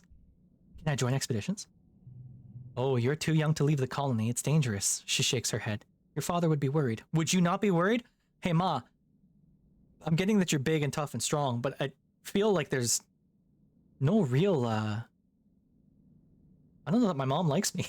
There's so much we still don't know about the world out there. Let the adults find out, then maybe you can join them in a few years when you're older. She gives you a stern look. She isn't going to budge on this one. For now, stay inside the walls. Okay. There's dice. We don't like dice. I'm gonna run past them. Hey, Mars. You were shitty to me in class. A sharp whistle interrupts your thoughts. Hey, Lon the Stepinator, Mars calls out to you. Come here, I have a job for you. You walk over to Mars, who's sheltering from the snow under the ship's overhang. It's so gross here, she complains. This spark snow would... Should I give this girl a shithead voice? How can you not like the math rocks that go clickety-clack? Well, you know. Should I give her like a shithead voice? It's so gross here. This spark snow would ruin my good clothes. At least on the ship we had climate control. Ugh. Tammy made me some soy sweets, but there's no way I'm going out there in all this weather, she continues. Since you like running around in it, could you fetch them for me? Fuck you, get them yourself. Mars huffs and rolls her eyes. Oh, I don't even know why I asked. God. If you ever want to actually be useful, go talk to Administrator Seek, she says, gesturing to the door to command behind her. They're looking for people to work delivery, and I'm just like, no. I'm way too busy. Too busy fetching my own soy sweets. Fuck you, Mars. God, kids are the worst. Tammy, have you still not left? You hate this character already. Listen, we're already up to 2 characters we don't like. Mars is kind of a shit, and Dice, like, stopped being friends with his sister when she started transitioning. Like, that's literally the story. I can't scroll to see it anymore. Dice is a person. Yeah. D-Y-S. I've been pronouncing it Dice. No. We like Dice, the clickety-clackety math rocks. We don't like Dice the person. Because Dice the person, like, stopped being friends with his sister once she started transitioning. Like, not cool, Dice. Yeah. You see Tammy sitting quietly near the entrance to the lounge. You've known her for, well, your whole entire life. Back on the ship, you... Oh, I don't want to tease her. She looks too sweet for that. Used to play with her, were her study partner. They used to play together. Tammy had the best doll collection. After her mom died, her dad used all his nanoprinter credits to print her a different doll every month for a whole year. Wow. Her ears perk up when she sees you. Oh, hello, Lon the Stepinator, she says. Can you imagine being friends with a person who insists that you have the title at the end every single time? Her voice is soft and dreamy, like a beam of starlight. Do you want to play dolls? Yeah. You don't think Tammy will ever be too old to play with dolls. If anything, she has even more of them now. She takes you to her quarters and brings out the entire Spacey Stacy doll collection. A disturbingly realistic baby with real bowel movements, and 2 super fancy posable dolls named Lily and Tilly, who can be programmed to move on their own. Tammy isn't very good at the programming, so Lily and Tilly just roll around awkwardly when you turn them on. You cover quickly by saying they must be breakdancing at a club. The 2 of you spend the afternoon making up stories of their rise to stardom as professional dancers. Why would you make a doll that can poop? Who thought that was a good idea? Stepinator is a last name, and there are some people where you have to say their full name or it sounds wrong, yeah. First name Lon, middle name The, last name Stepinator. I'm like Sonic the Hedgehog, right? Lon T Stepinator. The T stands for The. But secret me, my real middle name is Maurice. Is Jex here? Please tell me Jex is still here. Ugh, whatever. Jex would have appreciated that. Alright, well, we played with some dolls. Can I do anything here? Oh shit, I can play sports ball. Play sports ball for a month. I want to be real smart though. Like, I like Anemone, but I want to get real smart. Oh, register for engineering classes. Need reasoning 5 or greater. How do I get more reasoning? Oh, I gotta do life sciences. Oh no. I guess that makes sense. I mean, I could just keep studying humanities. Right?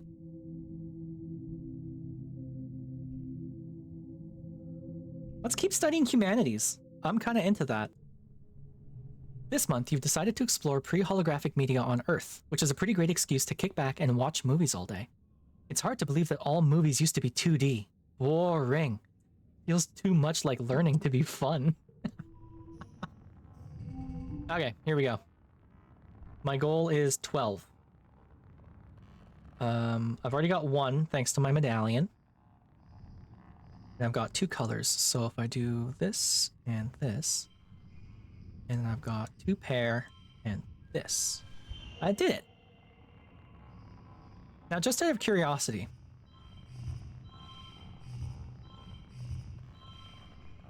so this is... Okay, so it doesn't really matter. Oh, now it's 15.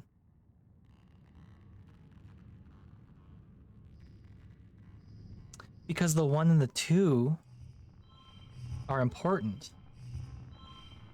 Right? Yeah, now it's 18. 18. Interesting. Oh, because 0, 1, 2 is a straight. And then this is 3 of a kind. And then... Oh, because it's all strength ones. Why does this not count as 2 of a kind? Oh, unless this is the number. Len, you've got the instructions right here. Just read them. Bonus for flushes. So a flush is the same color. Pairs is going to be the same number. Or 3 of a kind. Oh, I see. Okay. And then there's a straight. Okay. Cool. Win. +1 creativity. Did I get a kudos for that? I did. I got a kudos. Nice. Hey, this game's really cool. I'm enjoying this.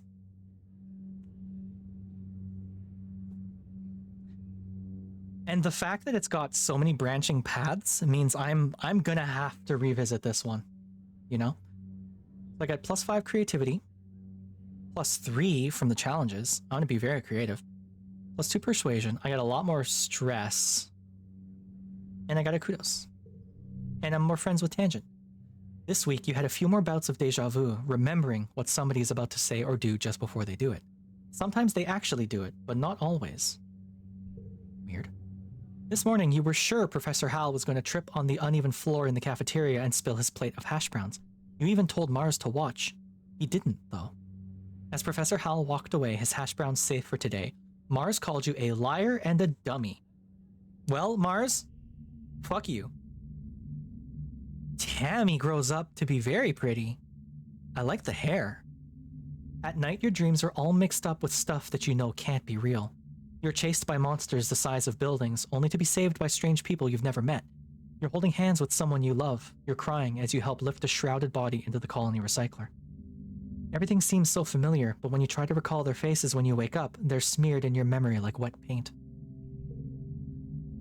But what if those things haven't happened yet, but they will someday? Anytime you try to tell someone, they think you're playing a trick, or that you're sick and need to go to medbay. You eventually decide to stay quiet about your strange dreams. Why? You don't want to be quiet, you just want to be normal. Secret powers are fun. This one, genuinely. You start keeping a private journal on your holopalm, recording the events where you remember something before it happens. You also write down your dreams, when they have that feeling of being real. You like the idea of being magic and seeing the future, but some of those dreams are very scary. You hope that, like Professor Hal's hash browns, they don't all come true. It is now late quiet, I imagine. Yes, I was right. Okay, Tangent. Hey girl, what's up? Tangent is hunched over her holopalm, frowning and poking angrily at the air. She speaks without looking up at you. Professor Hal wants us to prep a list of native flora with pictures. There should be a catalog in the colony holonet, but I can't find it anywhere. Prep a list of native flora. Plants? Have we tried looking outside? Can we go outside yet? I can't imagine we can, right? Let's make our own list. Tangent is dubious, but agrees to try your idea.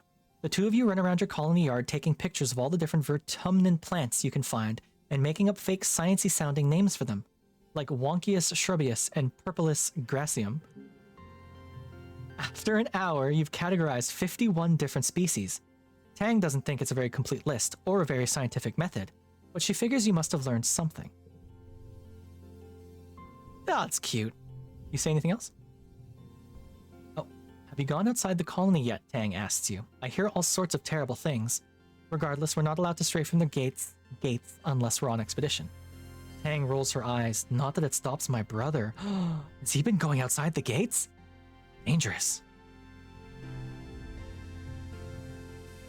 Anemone is running around the sports ball court, touching her hand to the ground at each corner. 18, she counts. 19. When she reaches 20, she collapses into the grass and checks her holopalm. I'm training, she explains. My big bro Calm says I have to get my legs climatized to the planet if I'm going to be team captain like him. Oh, that's what captain's going to be then. The pronoun we saw for captain, right? Where is it? Cowpoke. What could the context for this possibly be? Right? Captain. Buddy. Baby. Farming. Yeah, no, that makes sense. I guess we can't need toughness greater or 20 or greater. Oh shit, wait. How much did I need to study? Need reasoning 20 or greater. Shit. What am I at? Why can't I hover? Reasoning 0 of 100. Creativity 19 of 100. Okay. This one gives me bravery, toughness, and a friendship with Anemone. And stress. I need to de-stress though. You know? Not gonna talk to you, Dice. Fuck off, Dice. Oh hey, it's Cal. We haven't seen him yet. Cal is riding around the geoponics garden on his hoverboard. The board comes to a sudden, shuddering stop on the rocky ground in front of you. Cal falls off, but catches his balance before he eats dirt. Hi, Lon the Stepinator. Real ground is way harder to hover on than ship floors. There are bumps everywhere. We all have to adapt? What a shitty thing to say. Maybe hoverboards don't work outside is... Yeah, that sucks. Oh, no way, I didn't mean it like that, Cal exclaims. It's actually really cool. Hovering outside is rad, look at this. Gnarly! He runs over to a small depression in a nearby hill and presents it like it's something amazing. Look at this, it's a skate bowl. Cool, can I try? Sure, but please be careful. Mom says if I break my hoverboard, we can't make another one. You take turns riding around the bowl, trying to get up enough speed going down one side to come back up the other. You don't land any tricks. It's hard just staying on the board with this uneven ground, but it's still fun. Cool. I suppose if I had helped Mars out, I would have gotten like some stats or something. Dare you to eat this worm? Dice is sitting on the ground just outside the gate, under the watchful eye of someone working in expeditions. We're just as stuck here as we were on the ship, he mumbles. But it doesn't say anything else. Ah, fuck off, Dice. We don't like Dice. Dice is annoying. Oh. You step cautiously outside the colony gates. Hey there, kiddo. Uncle Tonin blocks your way with a smile. I'm afraid expeditions is off limits for now. It's not safe out there for kids. You'd better toughen up so you can join the squads when you're older. I'm tough enough. I'm brave enough. View the map, view the bestiary. Oh, cool. Whoa! An info window pops up on your holopalm when you get closer. What do you want to know about? Prosaic Plains, the Wrestling Ridge, the Valley of Vertigo, or the Subaqueous Swamp? The Prosaic Plains lie far to the north of the colony, where the higher elevation and natural tilt of the planet makes bromidic snow fall more regularly in every season. Though prone to sudden storm flurries, the plains are a relatively safe space to explore, filled with mostly herbivorous xenofauna. I can keep clicking it. Alright. The Valley of Vertigo is a low-lying trench to the east that's dense with pollen-producing trees. There's a wide variety of edible food here, both plant and animal product, leading to some of the explorers calling this place the breadbasket of Vertumna. There are a number of animals here that geoponics would be interested in domesticating. It does say resting. I read that as wrestling. The Western Resting Ridge. Oh, that's fine. This tongue-twisting region is the broken spine of the planet, home to both dizzying heights and abyssal lows. It's always hot and arid here no matter the season. Traversing these steep chasms is dangerous, and only to be done by those with sufficient glider training. Gliders, cool. However, there are some interesting ruins here to explore. And the Subaqueous Swamp. To the south is a vast boggy wilderness, home to dangerous animals and hazardous weather conditions. Exploration in this area is only to be done with extreme caution. Cool. View the bestiary. Bestiary? Float cow. I was hoping there'd be pictures. Float cow, Xenolevis bovidae. These cumbersome-looking creatures are actually lighter than air due to large helium sacs on dorsal and ventral sides. Careful balancing of helium and urine allows them to control their elevation. They produce a salty, high-protein milk substance for feeding their young that is also nutritious for humans. Gross. Hopi, Xenophilus monopotus. A communal creature with two disparate sets of eyes and one strong foot used for both locomotion and defense. Though harmless, these small warriors can be fierce in groups. So it's like a cat with one leg. Weird. Manticore. Highly intelligent and predatory. Their plumage changes according to the season. Their body is composed almost entirely of dangerous weapons. Do not approach. What? Okay. Jesus. All right. We don't like dice. Tammy. Tammy's dad is the head of expeditions, which means he's out surveying the jungle every day. This morning, you see her crying in the doorway as he leaves. I don't like when he goes out there, she sniffs after he is gone. But he's so brave, and so are you. That's why I like you, Lon the Stepinator. Oh, no, I don't have enough empathy. Damn it. Ugh. Sorry, Tammy. There's Mars. Oh, hi, Lon the Stepinator. Marzipan looks bored. Oh, her name is Marzipan. I guess that makes sense. My dad's maybe come out to get some fresh air. Don't know what's so fresh about it. It's always full of acids, nor pollen or water, and I don't know which is worse. Fuck off, Mars.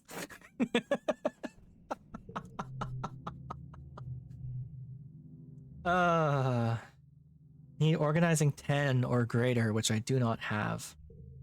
What about the notice board? Anything cool happening? No?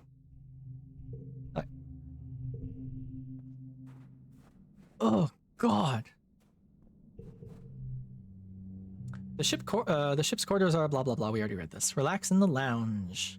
Minus 100 stress. Oh, shit. Okay, I can handle one more stressful day then. Forget one memory? Optional? Oh, to clear out my my deck. Cool. Cool.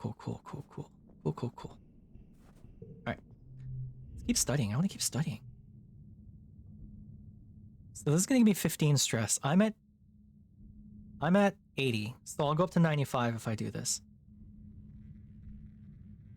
Do I want to just keep pushing creativity just for fun? Like, I feel like I'm making a creative person, you know?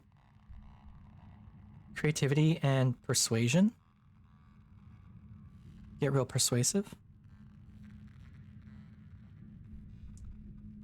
Or do I want to go get strong? That'd be creative. Let's keep doing this one, honestly. I'm okay with this. There's some sort of emergency in engineering that requires Hal's attention, so today's class will be taught by the ship's artificial intelligence, Congruence. Good morning, Congruence chirps. Today we're going to talk about the formation of the Vertumna group and our decision to leave Earth. It's a very exciting topic, and we think you're finally ready to hear about it. Let's dig in. You know how it started. Economic and environmental instability, coupled with deeply entrenched hatreds, had thrown the Earth into chaos. And you know how it ended. In that chaos, your parents formed the Vertumna group with a plan to leave Earth. 20 years later, they and their starborn children, you, slid through a wormhole and ended up here on a planet you called Vertumna. But there's so much you don't know. Congruence pulls up a holoprojection of an unassuming human with a firm maternal gaze. This is Planktonic Ascendant's Wang Botha Schmidt, she says, the spiritual leader of the Vertumna movement. They were what people called a speculative fiction writer. The Vertumna project proved that their writing, though speculative, was far from fiction. What? Fuck. Oh no. Wait. Is this just L. Ron Hubbard? Yes, Congruence tells you. Their best-selling novel, Life Beyond the Einstein-Rosen Bridge, told the story of a fictional utopia on the other side of the real-life anomaly at the edge of the solar system. Scientists had been investigating the wormhole for years, but it took a poet to imagine we could travel through it. Wang Botha Schmidt's writing centered around the idea of humanity building a technological utopia on another world. Translated to 100 languages, this was a compelling idea to people at the time, so fans started connecting in vert space. Far from just a book club, these people bonded over mutual aid amid the increasing unrest in their own countries. They were committed to Wang Botha Schmidt's idea of a future where everyone is treated equally without prejudice. Okay, so it's like the good version of L. Ron Hubbard, I guess. But they realized it couldn't be done online, Congruence tells you. Though committed to social justice, the group saw the impossibility of forming a truly egalitarian society while also reckoning with their own implicit biases and the diverse contexts of their real lives. They realized that this was the work of generations, and the solutions must look to the future, as Wang Botha Schmidt did. So they got together. The image of a squat concrete building with a rooftop garden replaces Wang Botha Schmidt. Around the edges of the classroom, the holoprojector gives the impression of towering walls topped with razor wire. The first Vertumna colony, Congruence tells you. 400 people volunteered to sacrifice their own cultural beliefs to walk through these doors, agreeing to come up with a new way of life that would be taught to their children. Babies were conceived from egg and sperm donors chosen by lottery, and raised communally like you as the second generation of the Vertumna group. Those babies were your parents. Wait, so it was some kind of cult? I mean... kinda feels like it though, don't it? Like a little bit? Yes, Congruence tells you cheerily, the Vertumna group was widely considered to be a non-religious cult. Membership was outlawed in some countries. Planktonic ascendants Wang Botha Schmidt was later assassinated for their connection to the group, and the ensuing violence affected many lives. You think of your mother and her prosthetic leg and how she rarely talked about her life on Earth. Oh! The holoprojection now shows the compound under siege. As more colonies were founded, word got out about the Vertumna group's social experiments. Congruence continues. Assimilationism was an unpopular ideology at the time because it had been used to commit terrible genocides on Earth. This, combined with panic that the Vertumna group was destroying the family unit, or raising an army of gene tech super soldiers, brought the colony under attack from all sides. Oh boy, hey, this is getting heavier than I expected. I thought we were just a bunch of, like, explorers.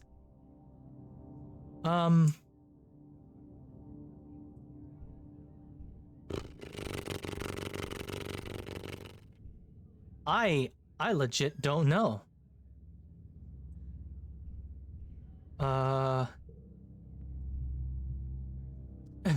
In leaving behind inherited traditions, rules, and resentments, the hope is that humanity may be wiped clean of centuries of intergenerational trauma.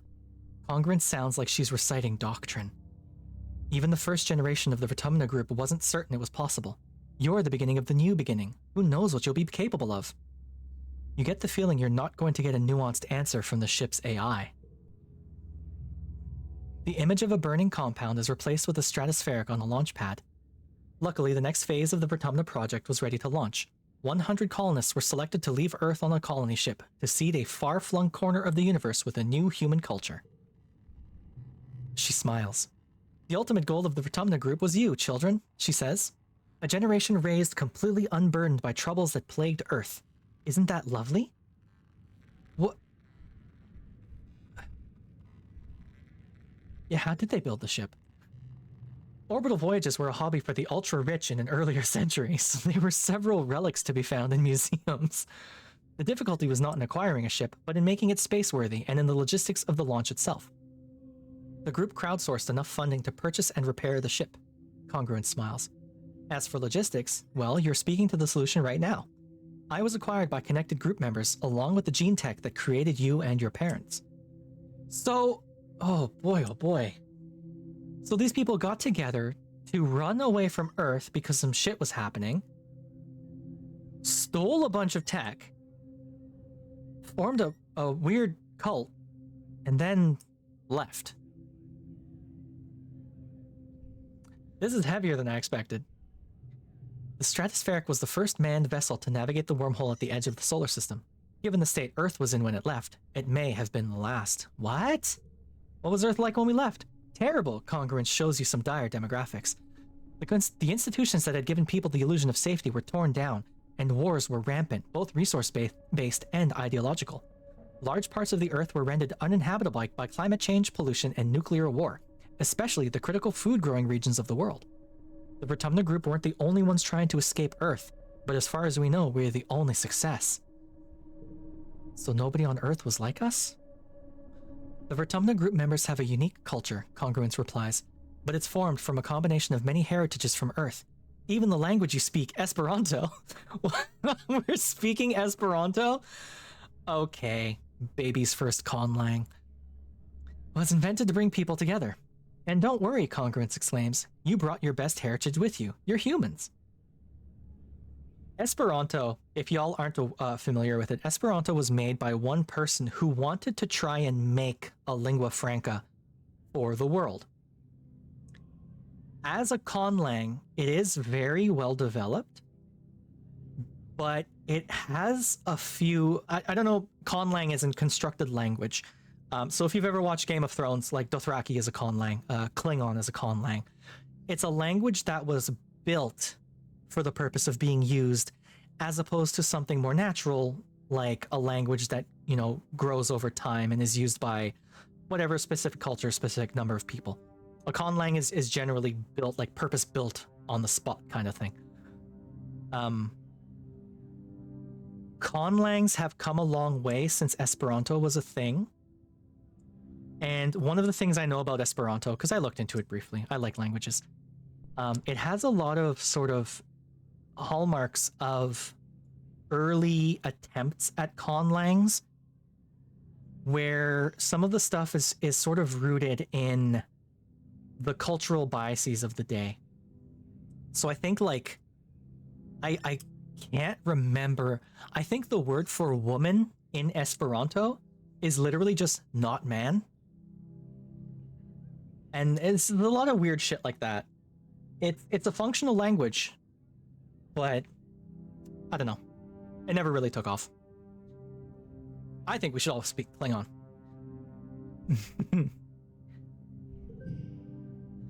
All right. Your head is so stuffed with ideas it might burst. Professor Hal and your parents never mentioned this stuff before. They waited to tell you because they wanted you to grow up without feeling different based on your genetic makeup or family history. Yeah, and to learn the truth about the weird shit that got done for us. Damn.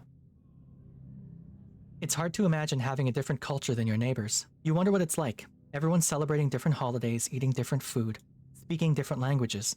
Are you missing out, or are you better without it, like the original colonists believed? It's hard to say, as the decision was made for you long before you were born. All you can do is be the best Lon the Stepinator you can be. Wait, so then does that mean my parents are called Germanium Stepinator and Flulu Stepinator? This is definitely my last name. Harder challenges. The harder challenges option will keep you on your toes. Want to focus on the story? This will replace future minigames with a quick coin flip based on your age and skills. You can change either option at any time from the settings menu. Oh, interesting. That's cool. We're going to keep it straight. We're going to keep it normal with just the regular card game.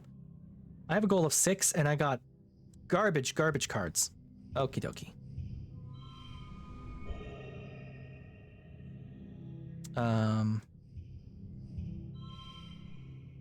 So I can get 9 or I can get 8.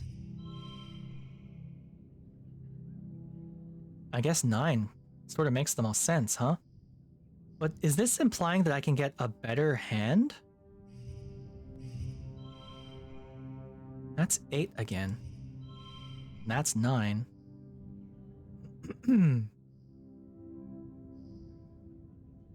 This is worth this much. What if I do... If I do this, though? That's 8. Oh, there's a 10. Okay. Did I do that? 9. How the heck did I get 10 earlier? 7. 10. 10's sort of the best I've gotten here so far. Oh, because I'm getting 3 of a kind here. 2 of a kind and 3 of a kind. Is there a way I can put them to... No, not really, eh? Well, we'll go with 10. I think that's the best I can get. I got kudos for it, so that's alright. Okay. Done. What is the new month gonna be? Early pollen. Oh. Okay. Let's save real quick. We step in. Yep, overwrite. We're running with a single save file this time. We're gonna see what happens. As I do, as I like to do. So we're definitely gonna need to stop next time because I'm nearly stressed all the way out.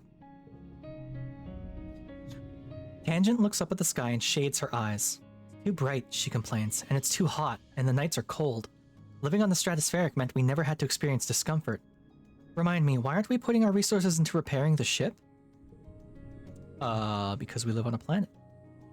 You need a break soon, I know. Quiet, you. Anemone is running around the sports ball court, touching her hand. Oh, she's doing this again.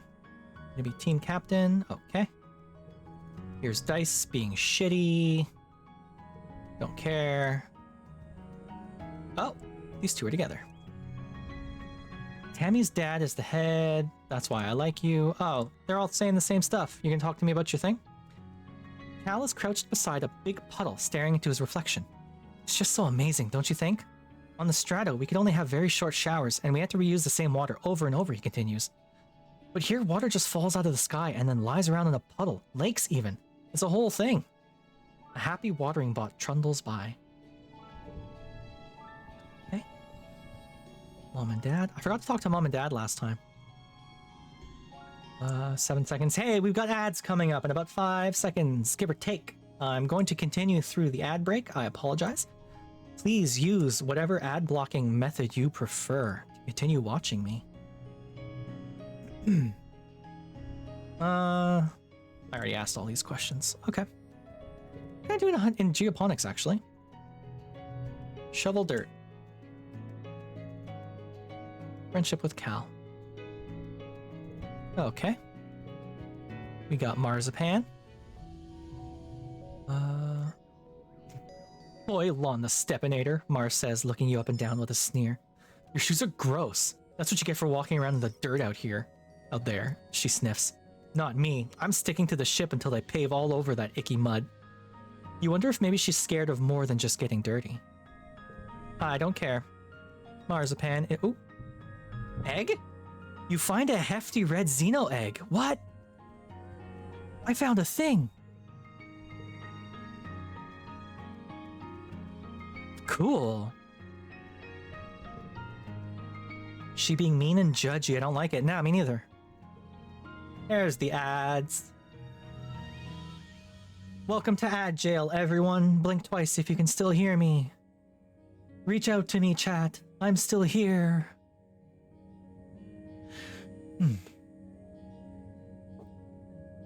Blink, blink. You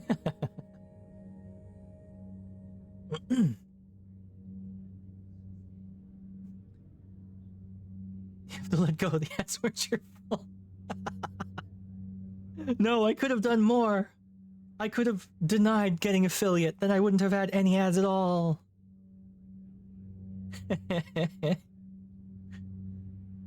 Blah, blah, blah. All right, we're gonna relax. We're gonna bring our stress all the way down to 0. Relax. The lounge is a long, well-lit hall along the outer hull of the ship's midsection. There would be no infinite cat ears. You're right, though. Oh, you're right. Or any of my fun redeems. I do like all my redeems. I'm quite happy with them. It's strewn with tables and cushions and serves as a communal living room?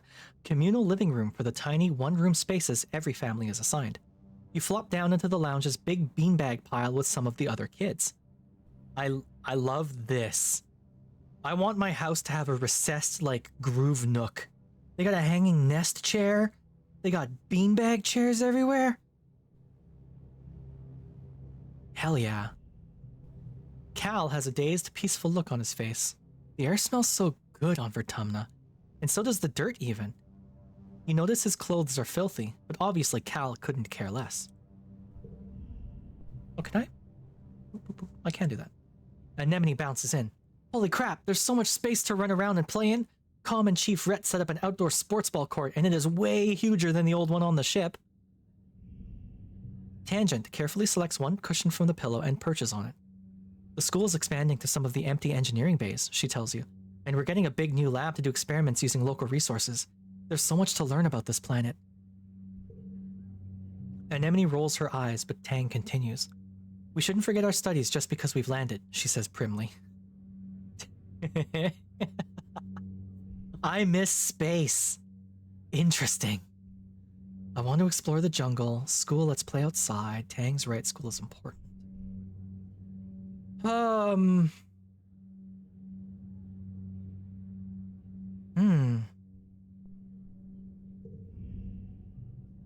want to explore the jungle. Oh no, did I just say something that Dice just agrees with? Ugh. Ugh. Lon the Stepinator is right. You hear over your shoulder, "Hey, welcome back from ads, everyone. We didn't get very far." Don't worry, you didn't miss much. You hear over your shoulder and you startle to find Dice standing right behind you. God, when did he get here? "Did you see those huge beasts in the jungle as we were landing?" Dice continues, picking at a thread on his sweater until it unravels. "I wonder if there are more out there."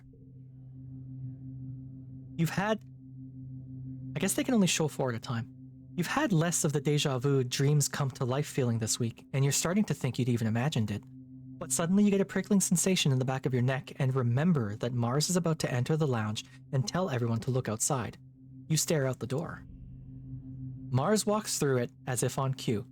"OMG, everybody look outside. They're hoisting a flag over command," she says, clapping her hands excitedly. "You know what that means, right?"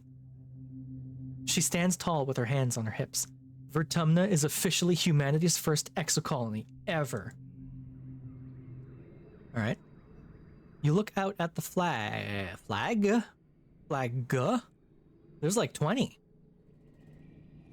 You look out at the flag, feeling dizzy, and silently mouth the words along to what she says next. You remember this moment so well. "This is history, kids," she exclaims, wrapping Anemone and Tangent under each arm. "And we were there." God. So I got first steps. Oh, which do you want to forget? Can I see my deck before I do that? I got a lot of yellow.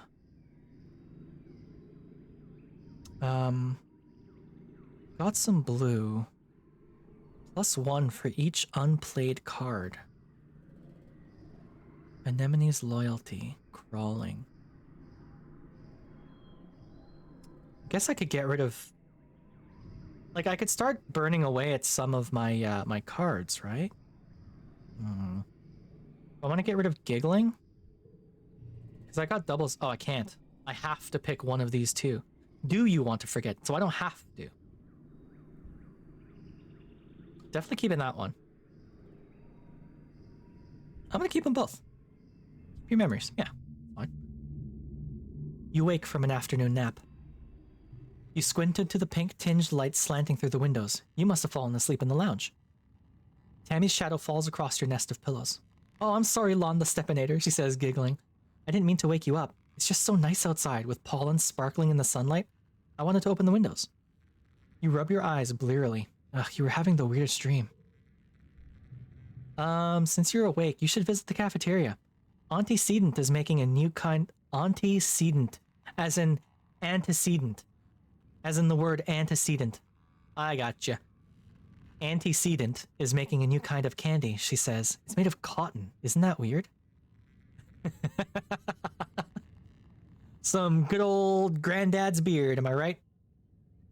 I have to go tidy the creche first, then I'll meet you there. Save some for me, okay? Tammy skips off towards the creche, humming to herself. Some sort of candied cotton? Go get that free candy! Oh, she's pretty. I like the ear thing. In the cafeteria, Antecedent is cheerfully handing out masses of pink... cheerfully handing out masses of pink candy, puffy and soft like clouds. "Oh, Lon the Stepinator," she says, handing you a wand with some candy spun around the end. "Here, try some of this. We used to have it on Earth." You pull off a piece and give it a taste. It's so sweet at first that your mouth puckers. You've never tasted anything so sweet and so real. It's not at all like the soy sweets that the kitchen nanoprinter can make. It melts in your mouth, leaving a gritty residue on your tongue. Oops. Chief Steward and everybody's auntie. She runs the creche and helps raise all the colony children, as well as her own daughter, Anemone. Oh, cool. You wait until everyone is gone, but Tammy never shows up. You look down at the cotton candy in your hands. It's wilted a little from the humidity, but it's kind of like her hair, you think. Pale pink and so soft. You keep some to give her later. You're relaxing in your family's quarters after dinner. Your mom had to run off on some kind of council business, so you and your dad are playing a holo game together. When you're just about ready to head off to bed, your mom returns. You can tell from the defeated slant of her shoulders that something has gone terribly wrong. Your dad starts to ask her what's happened, but she waves him away and approaches you. She sits down and takes your hand, holding it between her two strong, dirt-creased ones. "Lon the Stepinator, I'm so sorry to have to tell you this. She starts. Tammy! Her mouth quivers as she swallows, working on her next words. There was an accident this afternoon in the creche. Your classmate Tammy has died?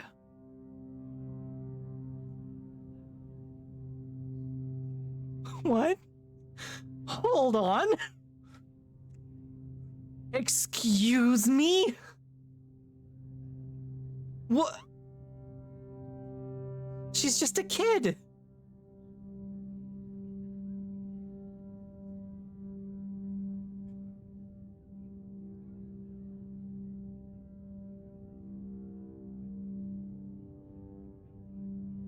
What the fuck? Okay.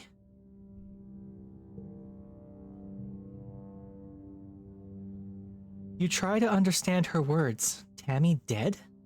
That's not possible. You suddenly remember the cotton candy you were saving to give Tammy. Pink and fluffy, just like her hair. You put your hand in your pocket to get it, but what comes out is a sticky, dark red lump of hard goo. You stare at it, your mind blank. What happened? Yeah, I'm in mourning. All skill increase is reduced by 1 for 3 months, and some jobs and actions can't be performed. Did I cause this? Your mom tells you as simply as possible that Tammy was killed by an electric shock from a broken holoprojector. It was just an accident. You press her for an explanation. A little girl is dead. Someone you'd grown up with, someone so much like you. She wasn't sick or anything. You just saw her this morning. She was right there. Why?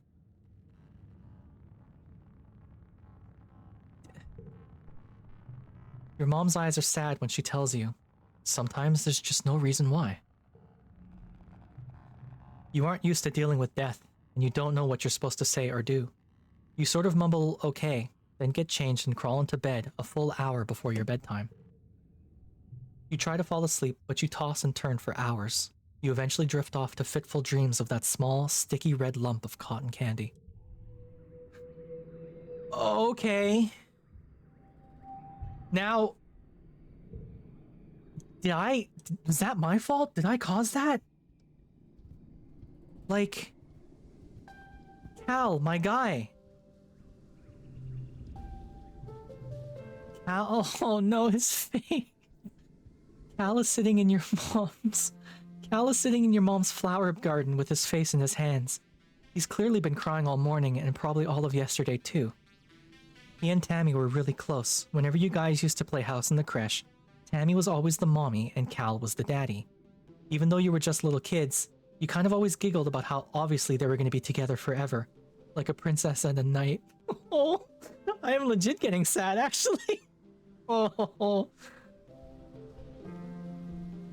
Oh, buddy. I miss her too. Me too, he sniffs, looking up at you. You can see how puffy and red his eyes are. Me really, really too. Tammy always liked these flowers, he mumbles. Sometimes I picked some for her. He runs his hands over the pretty white flowers. Don't tell your mom, okay? No, dude. Tears well up and slowly leak out of his eyes. He doesn't even blink, just stares at the flowers as the tears run down his cheeks. You decide to give him some space. Fucking hell. Oh my god. Hey. Good writing. I was not expecting that. At all. At all. God damn it. Hey, Dad. Your dad gives you a hug. Sorry you're feeling blue, Lon the Stepinator. Things will start to look up again soon. Mom? Your mom pats your shoulder encouragingly. I'm so sorry, Lon the Stepinator.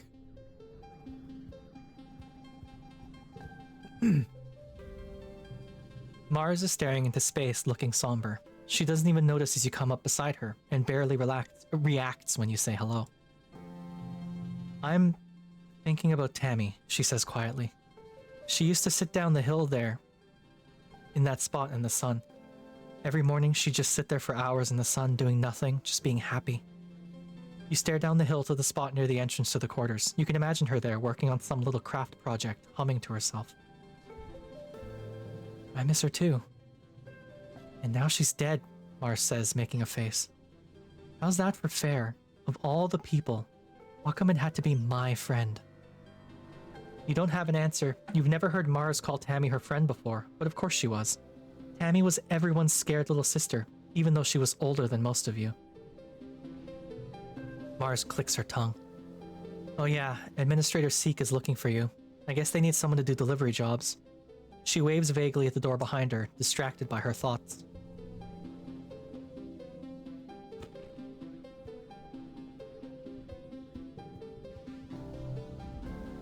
Tang is pacing around in front of engineering. She looks upset. It shouldn't have happened, she says. What happened to Tammy? It shouldn't have been possible. There was no reason for that holoprojector to break. Professor Hal said it was recently serviced, and nothing was wrong with it before. It just... She gestures angrily. Just blew up for no reason. Nobody would have wanted to hurt her, so why? How? It doesn't add up. Sorry, Lon the Stepinator. I want to think about this some more. I hate when I can't find the answer. God damn it. You have anything nice to say, you asshole? Can you believe Tammy died? Dice asks morbidly.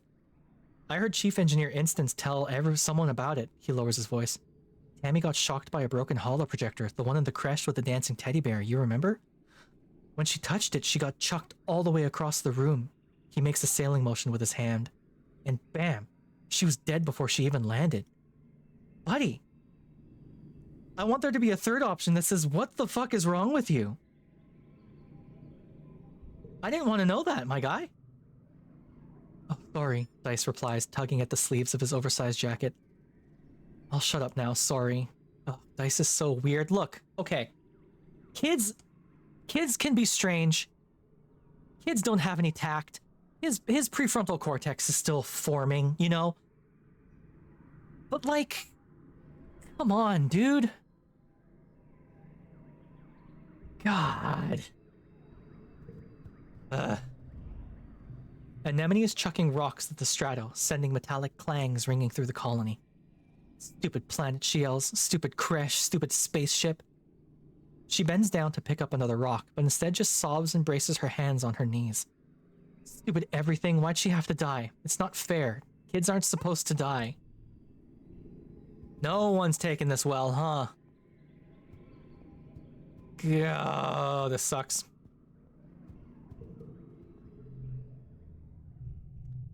I can get... Oh, I can't... What happens if I click this? Oh, I can... Oh, I see.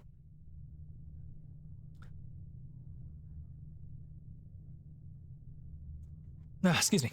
Chief Administrator Seek greets you at the depot. They look you up and down. Lon the Stepinator. You've never struck me as particularly responsible or organized, but children never are. What makes you think you'd be a good fit for the position of courier? You didn't realize there was going to be a job interview. Yeah, I can carry a lot. Strong for your age, maybe. But lucky for you, you're the only applicant this week. You've got the job, for now, anyway. They use their elegant stylus to note this on their holopalm. Come back in a few minutes and you can help make deliveries. Yes, there will be kudos in it for you if you do it correctly. Fuck you, lady. I got the job and then I'm gonna ghost you. What are you gonna do about it? Nothing, that's what. Ugh. This will give me friendship with Cal and more toughness. And 5 kudos? Whoa. Or... I guess I won't get 5 kudos. All skill increases reduced by 1 for 3 months. Okay, so it'd be less then. I could play sports ball, which would give me 2 bravery, 1 toughness, and a friendship with Anemone. And slightly less stress than otherwise would happen. Oh, I'm up to 50 stress already because my friend died.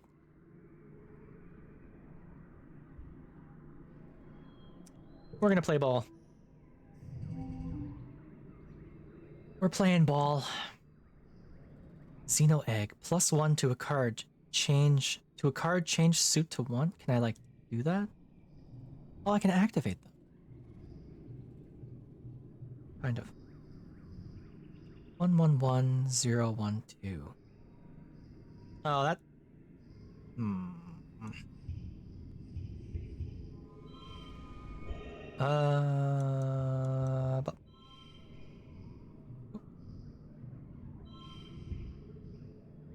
all cards under 2 become 2. Oh!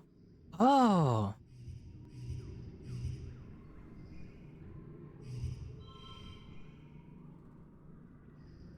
Right? Does this change if I do something different? So right now I have 16 is pretty damn good. If I do this, I still have 16. How does this work?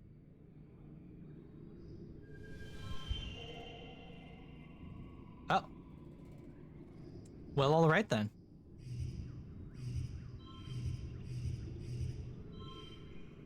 22. I guess 22 is about the best I can get. I used my egg.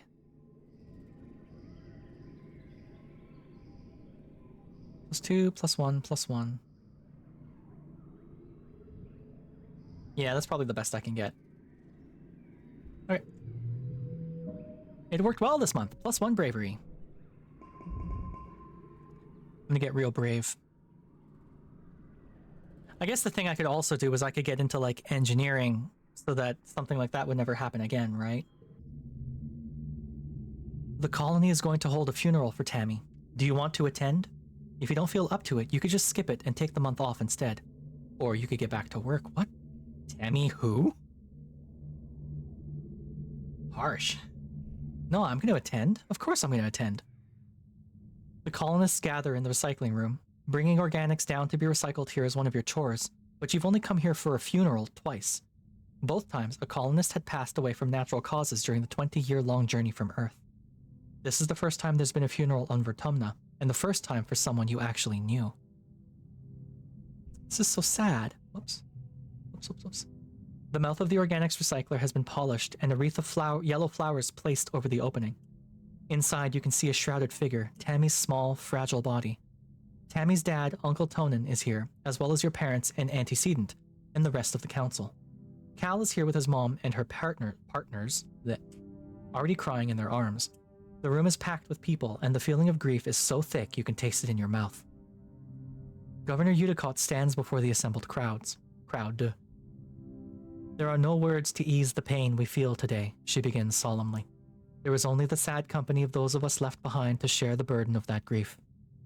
Tammy was our child, she continues, one of the first humans to be born in space, and the first to die on an alien planet.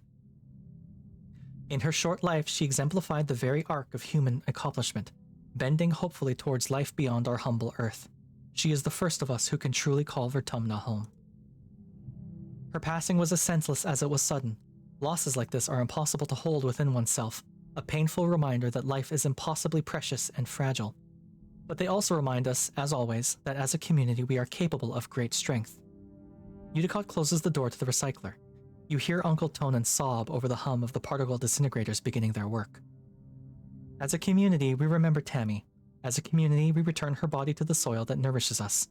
In this way, Tammy, our child from the stars, will never truly be lost to us. The ceremony is adjourned, but a few people stay back to console Uncle Tonin as he keeps vigil over the recycler. Cal and Uncle Tonin hold each other and weep openly. Your mom stays behind to receive Tammy's remains. As the head of geoponics, she'll be responsible for adding them to the colony's precious supply of brown soil from Earth. Woof.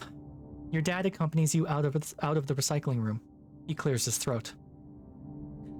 I want you to know that you don't need to be okay, he says, clasping his warm hand on your shoulder. If you want to take the rest of the month off, everyone's going to understand. We drown our grief with work. You feel better just having said goodbye. What? You didn't really know Tammy that well after all? It's sad that she's dead, but you have to move on? That was not my intention. No. That wasn't my intention. Video game. Come on. That's not at all what I meant. But I just didn't want to take the month off. I wanted to drown myself in work. Come on. God damn it. Stupid game. Well, we're in late pollen now. Anemone, bleh. Anemone is unusually still today.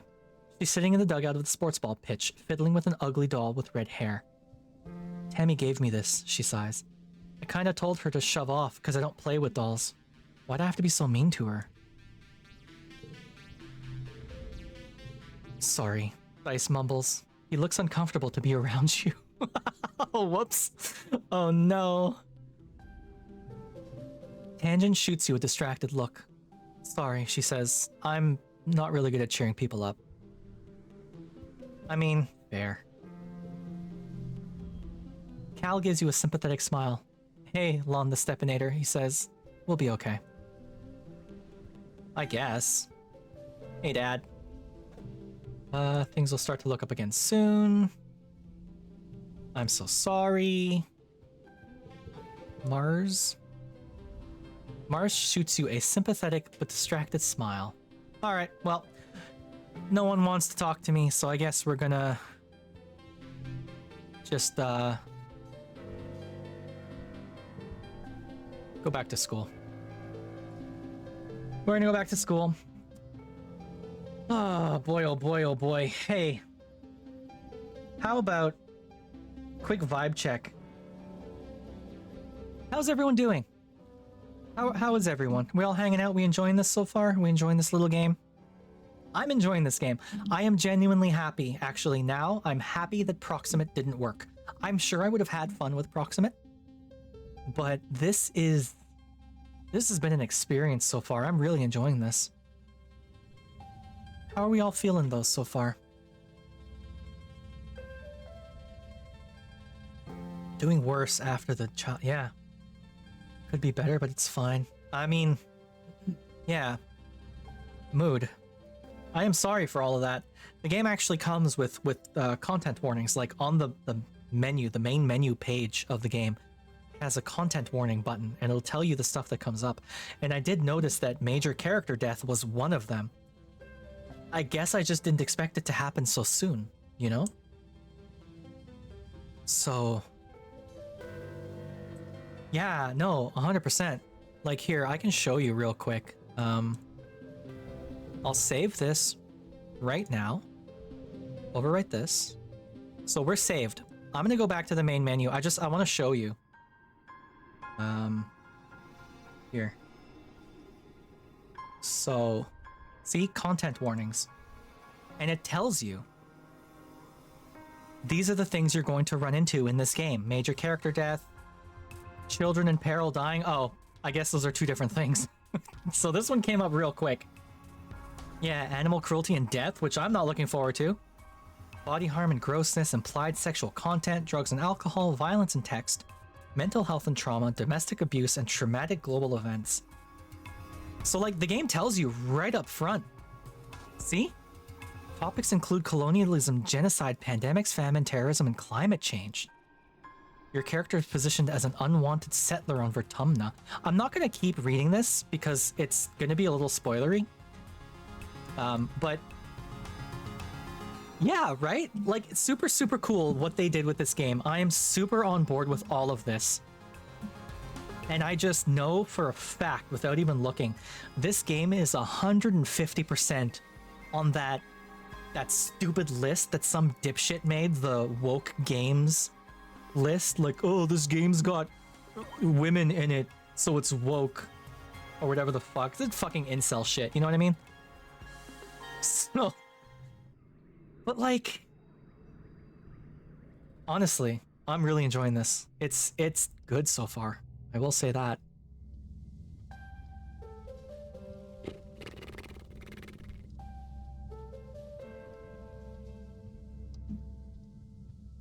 Reviews of Split Fiction when it came out. Oh, the one with the two women, right? And they're like, one's an author of one genre and the other's an author of another genre. One of the characters said, "Shut up" to the villain. People called it woke. Yeah, Clem, you have it exactly right, right? Like, if there's a list out there where a bunch of angry incel dipshits are saying, don't play this game, it's bad, then I'm more interested in it. You know? Helldivers 2 was on it? Why? Because the genders are brawny or lean? Like, is that it? That's gotta be it, right? Oh, this one lets you choose your gender. Yeah, okay. Fuck's sake, these people, man. God. Can you imagine being that sad of a person? Had to do with POC stuff. Fucking how? Everyone's wearing a helmet.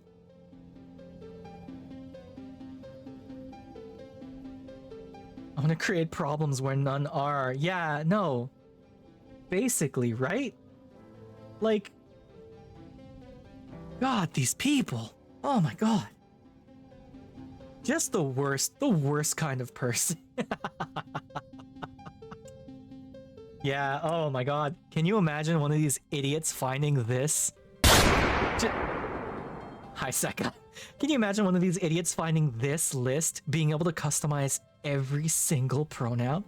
Can you imagine? The conniption fit they would have?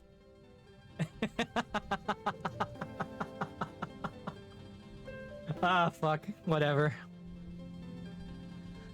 Okay. Do we want to keep on training up our creativity and empathy, or do we want to get our bravery up a little bit? I kind of... Hey, CypherX. Can I call you Cypher? Welcome, welcome. Welcome to the show. Like, I want to be friends with Tangent, because Tangent's cool. Hi. Welcome, welcome. Thank you so much for the follow, Cypher. That's awesome. Only think of one bald guy that screamed at Starfield being woke over pronoun shows. Yeah. Yeah. Like, I can't imagine having that much of a boring life, you know? But I'm gonna get angry at a game for... Like, the worst I ever saw was someone legitimately looking at a poster for a movie that was coming out.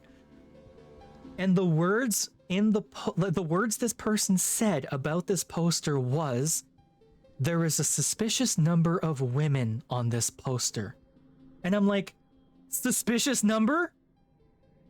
Of the half the fucking human population? Like, you know it's 50% of us, right? Like, you know we're right down the middle, right? Fucking... Oh, so woke, putting women in your movie. Fuck off. God almighty. I still hold that a lot of people gave Dawn Trail, the latest FF14, like major expansion. I am convinced Dawn Trail got a lot of hate because the voice actor for what's her name? Wuklamat. The voice actor for Wuklamat is a trans woman, and I am positive that people gave it shit just because of that. Oh, trans people is woke. It's like, fuck off. She's voicing a character. Who cares? Wuklamat. Listen, I love Wuklamat so much. I love whenever the camera would cut to her face and you could tell that, like, the one hamster in her head was trying its very best to get that wheel rolling. Like, just major Orange Cat energy with Wuklamat. It would cut to her face, and you could tell that it was not her turn with the brain cell that moment, you know? I love Wuklamat. She's the best. It's come back to you. You brought this up yesterday? What, the Wuklamat thing? It is kind of funny. I'm all for making fun of these idiots. I'm 100% on board with making fun of those people. We're gonna get brave and tough. Let's get brave and tough together. I'll put you there. You... Oh, this sucks. This hand sucks. This is a bad hand, y'all. So I can get 8. Because this is 3 of a kind. 1 of a kind, and I've got a single that. Or I can get... 6 is worse. 7 is worse.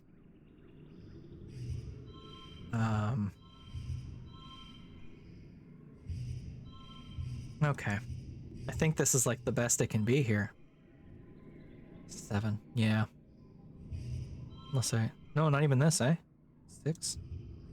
Yeah, I think 7's the best I can... Oh, wait! My goal is 9 and I can only get a 7! Oh no! You'll hate on a game where the hate is deserved. I will hate and diss a game for the right reasons, so like poor story, boring characters, and just bad Yeah, of course. Yeah, of course. Yeah, absolutely. Like, look, I desperately wanted to like Starfield. Really badly. Because I don't like Skyrim, because I don't really care for fantasy. I don't like Fallout, because I found it to be too depressing. But what I wanted out of Starfield was that sort of tried and true Bethesda formula. I wanted Skyrim or Fallout in space. And it didn't quite deliver that, you know?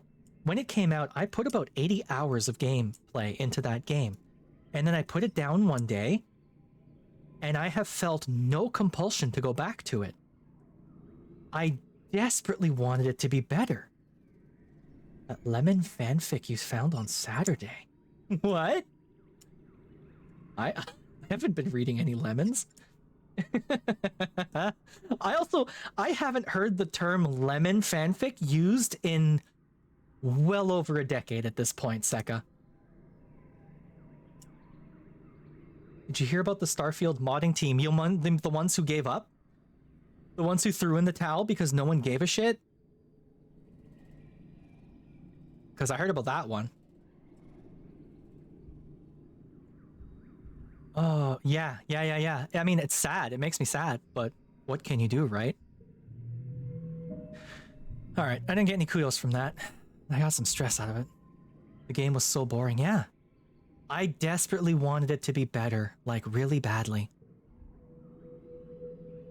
Just the fact that they made the blunder of using the floating point error, like for the space travel, which is why the zones are so small, because you can't travel too far from the center point without like the game getting all wiggly on you. And it's like, y'all, this is a solved problem. Minecraft solved this problem 10 years ago, you know? A little brain hurt by the gun designs? Yeah, the guns aren't great.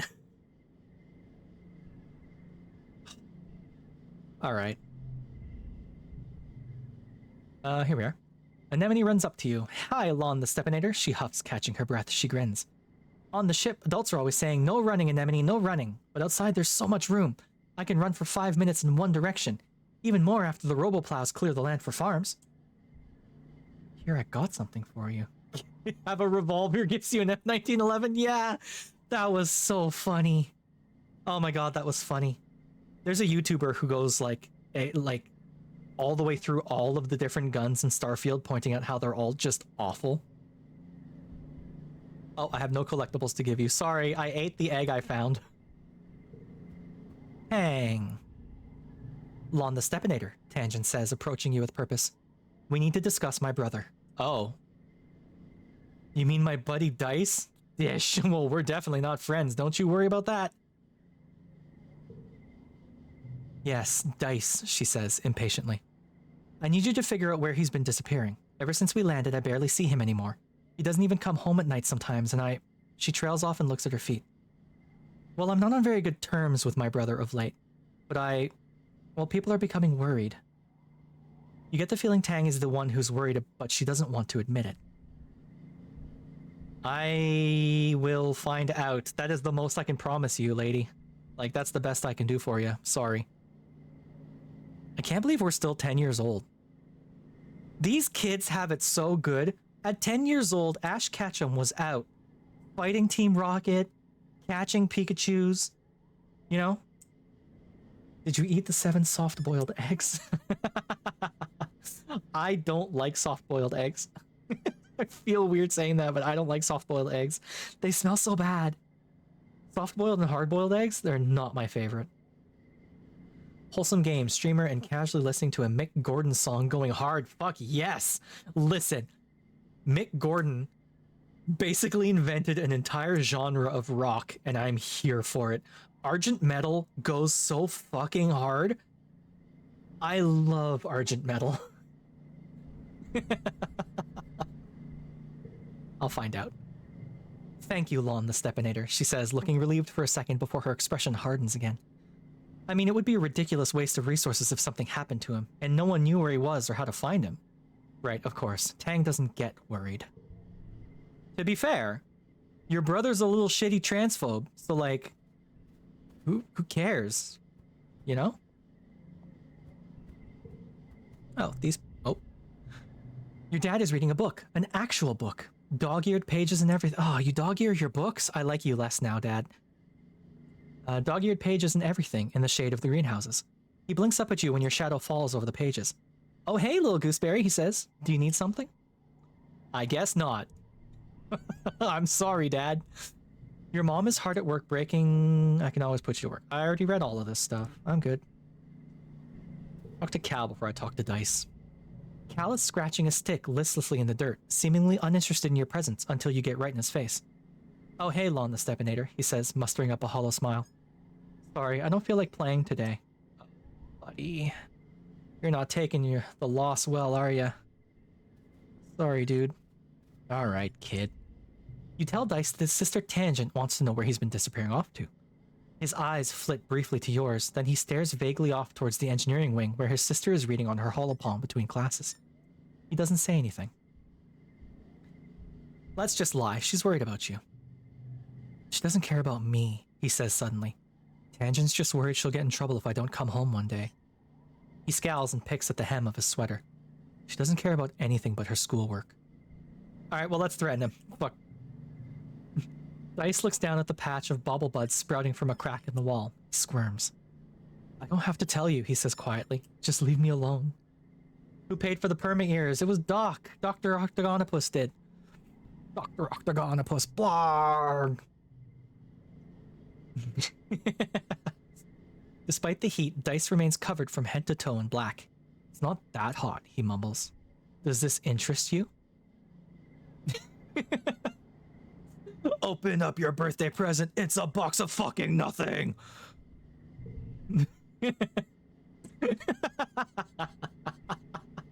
Oh, there's a thing hidden here. You found a sturdy mushwood log. I found a log. I'm gonna go give it to someone. Peter. Hey, Peter. This your first playthrough of Exocolonist? It is, in fact. And I'm having a lot of fun so far. It's really good. How are you doing, Mr. Matthews? Welcome to the show. We were actually supposed to play a different game today. If I can pull up my schedule real quick. We were supposed to play Proximate, which is a neat little sci-fi game that looks fun and quirky. But I couldn't get it to work. It just refused to work with OBS. So we're playing this one instead. You know? I'm enjoying it so far. Who do I want to give this thingamajig to? Mushwood log. It's a log. Who likes logs? Tang, you like logs? Do you want something cool? One of your favorite games. He was just curious if it had a category on Twitch and saw I was the only one playing it. Hey, you know how often that happens? I apparently only stream weird niche little games. Like, this comes up so often. I've done this one. I was streaming Observation the other day and I was the only one. That's also how you found me. Cool. Hey, welcome. Also, hey, Nick. Welcome, welcome.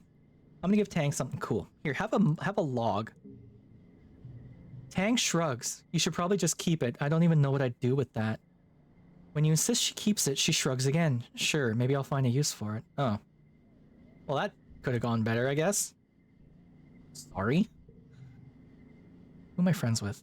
I'm big friends with Anemone. I'm kind of getting there with Tangent.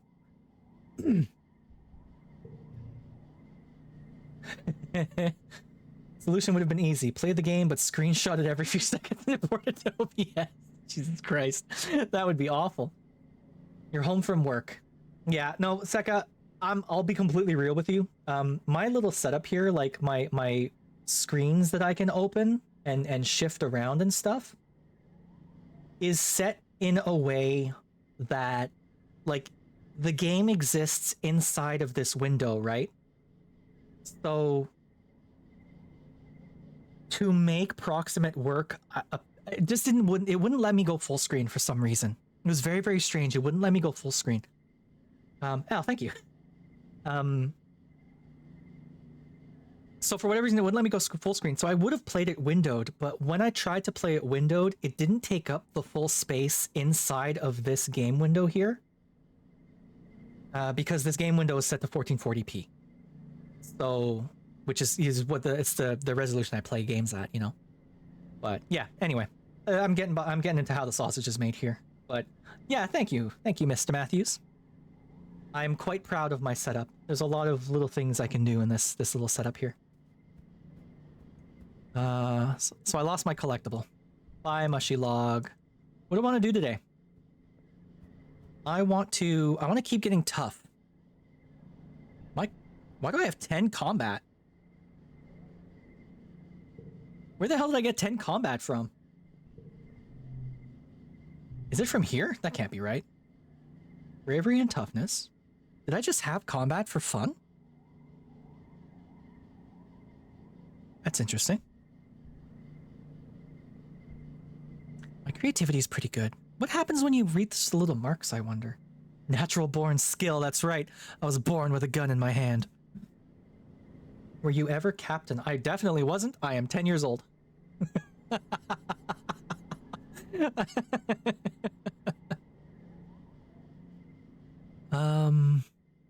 Charisma to command people and speak in public. Understanding other people. Empathy. Let's go to school. Because I can study life sciences, I get biology and reasoning, or I get creativity, persuasion. I'm curious about the history of us a little bit, so let's do this. Tangent's least favorite part of humanities are the days you study Earth poetry. She just doesn't get it. If the author was trying to tell us something, why didn't they just come out and say it? Mood.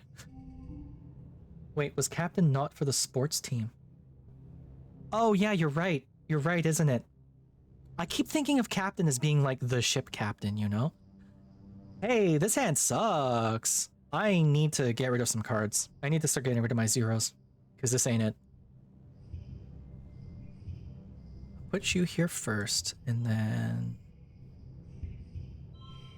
if I do this, +1 for each unplayed card.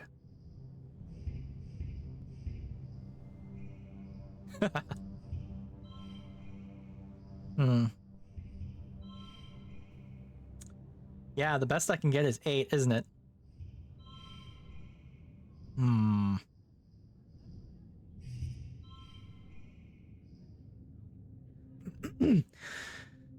This game is a time sink, as playing the main story multiple times is also part of the story. The world is rich and misleads you till you know the full picture. It's great and I hope you play it through. I definitely will.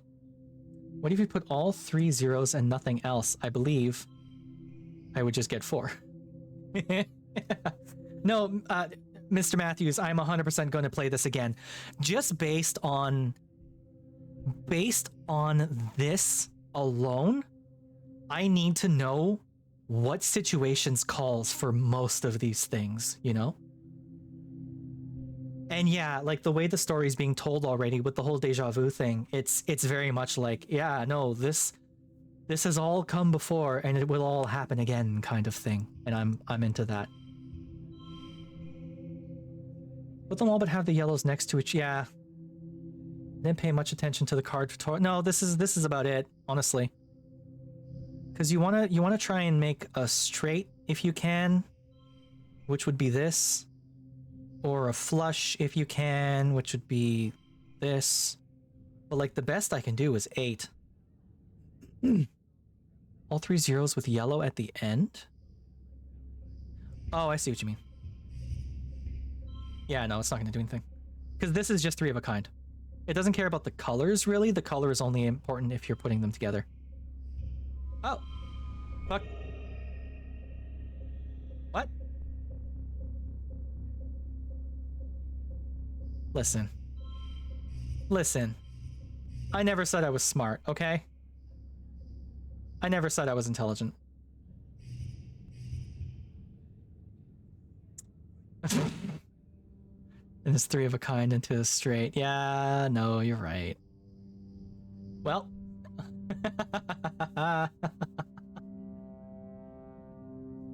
Modders are making a massive DLC for the game called Exocolonist. It about doubles the characters and actually got an update today as of 10 to 13 years old is done. Don't touch it until you've went through life or 2. It's a lot. I didn't know that was possible. That's so cool. And thank you for the follow. Thank you so much. Very kind of you. I should tell you right up front, I don't usually have cat ears. This is what I usually look like. But you can pay for permanent cat ears. I have it as a bits thing, so you can just have cat ears up all the time.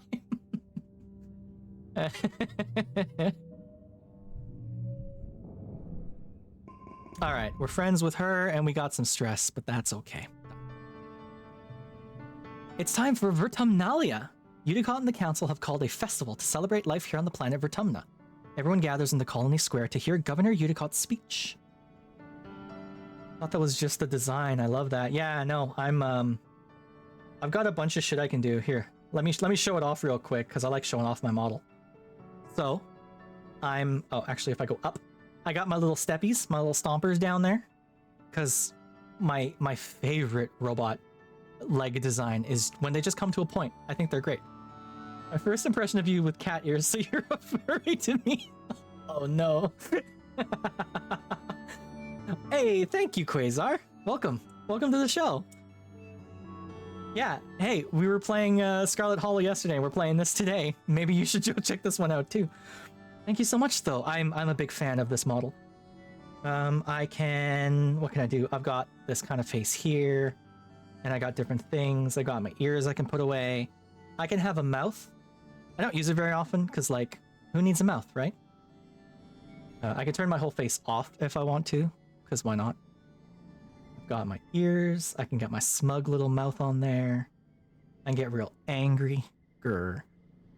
I got this. Some of these rarely get used. Oh, turn off this one. There's a bunch of these I never touch because, yeah, I'm quite proud of this. On Saturdays, I play in a Clone Wars Arma 3 unit, so I've got my Clone Trooper helmet look going. Big fan of this one. I can get googly eyes on here. Why not, right? Yeah, I play with the 9th Assault Corps, so I'm in a Clone Wars era Star Wars unit. I'm a big fan of this one. And then as a gift, my V2 my Live 2D modeler and rigger gave me a one-piece Virgin Killer sweater, which I'm a big fan of. But yeah, no, I'm a big fan of my model. Very much love it.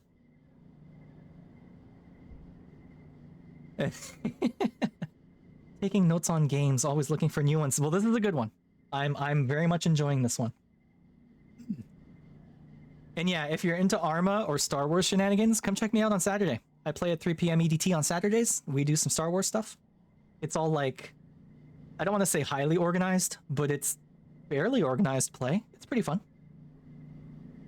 Everyone gathers in the colony square to hear Governor Udicott's speech. You love Star Wars. Well, good.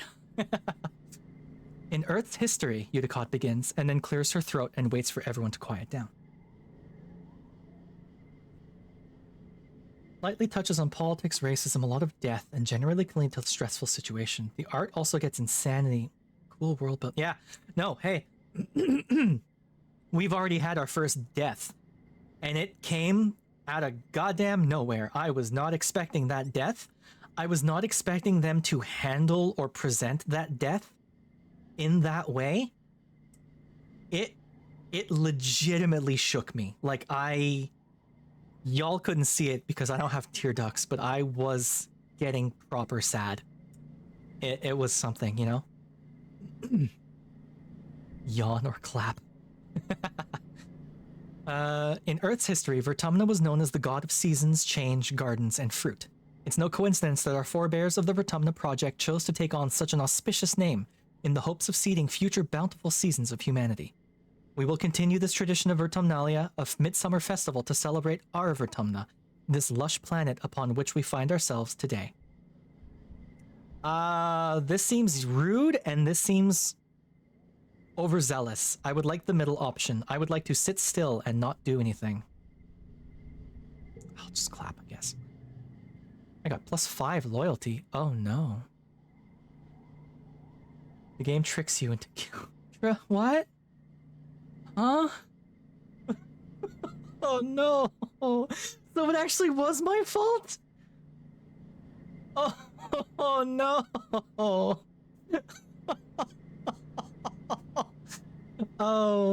Also,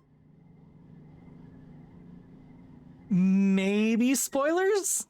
In case we've got people in chat here who want to experience this game on their own. Then again, maybe not, right? Because there's so many branching paths. Oh no, I did kill her.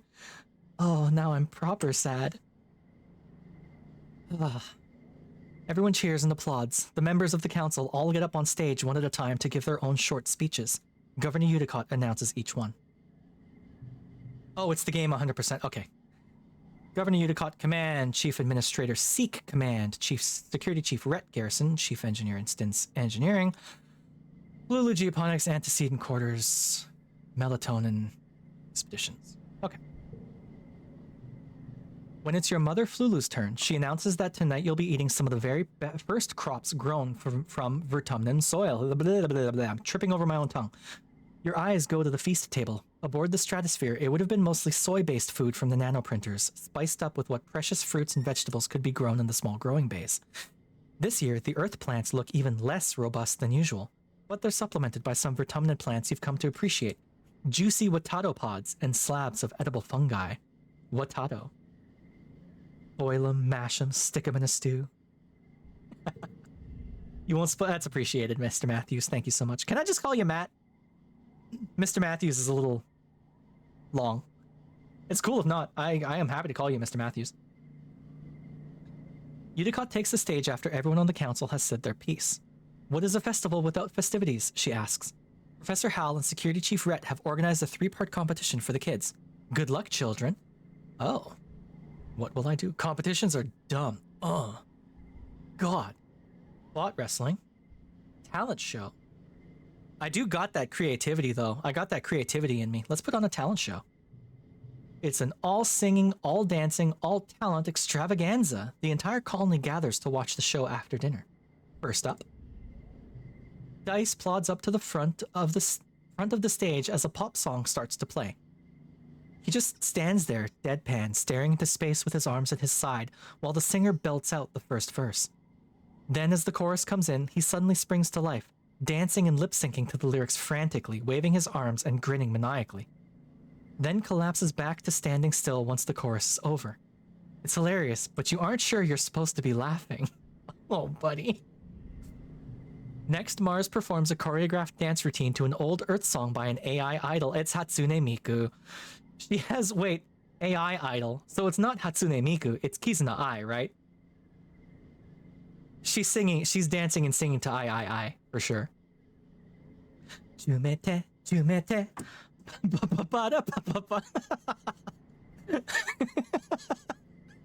Sorry. To educate you well, Trio, we'll put you in groups and you can earn points to win the colony trophy. Make sure to compete. Well, based on the history we've learned about this colony already, she has light-emitting balls at the end of her hair, which she swings around everywhere in the dim light, while controlling a small floating ball drone who dances with her. It's total overkill, but it is impressive. Your turn. What do you do? A magic act. Hell yeah, magic act. Oh, okay. I gotta play for it.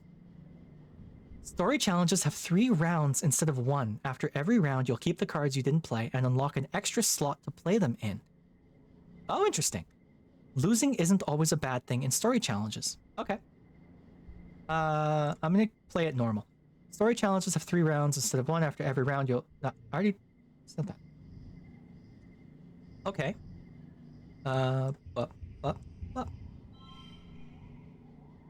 Oh, so I'm gonna have 10, and I want to get to 40. Is that how that works?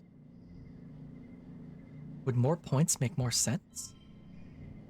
What if I did this? That's a 7. That's less good.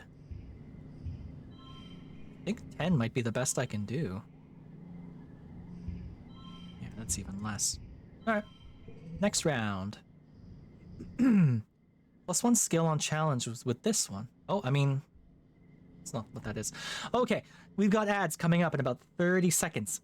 I am going to continue playing through the ad. If you are on a browser, please use picture-in-picture. That's a good way to pop me out. Just put me over the ad, unmute the picture-in-picture thingy, and you can keep watching. Otherwise, get yourself an ad blocker. Really, seriously. Only subscribe to me if you want access to my very, very adorable emotes. Please and thank you. I do have very cute emotes, though, I will say. Or pay Jeff. Yeah, or get, like, I guess Twitch Turbo or whatever the hell it's called, and then you can skip the ads or something. I don't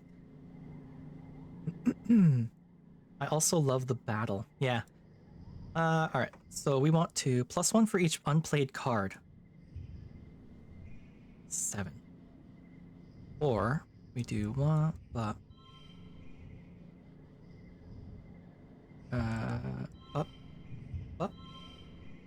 So that's a 6. I actually did better with the 7. That's funny. Yeah, I can just play the 7. I think that's the best I'm gonna get.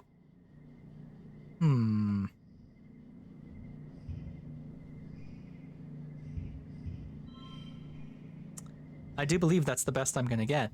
Unless I do this. Nope, 7. Oh, there's the ads. Sorry, everyone. Everything is best watched with an ad blocker. Ah, I agree. I agree.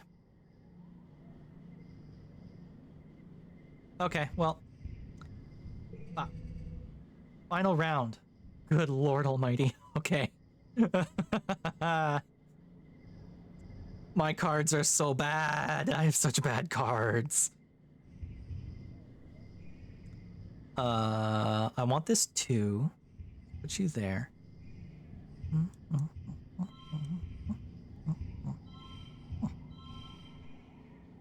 So I can do 10. Oh boy, oh boy. 65 stress. Oh, I don't think this is gonna happen. Hey gang, I don't think this is gonna happen. I think I'm boned here.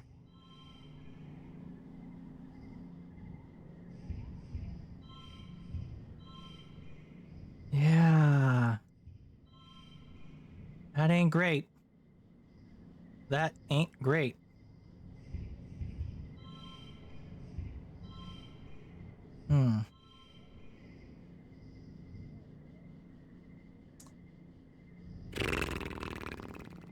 The thing is, like, this would give me an extra one, wouldn't it?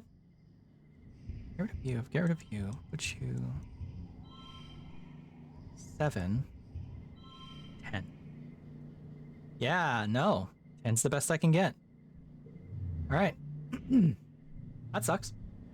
65 stress. Yeah, no. Considering I'm already at 85, that wasn't going to happen. Your performance is... Well, it isn't as good as whatever Mars just did, according to the judges. It was a tough act to beat. Maybe next year. Oh, I've got some friendship with the others. Minus 50 stress. Good.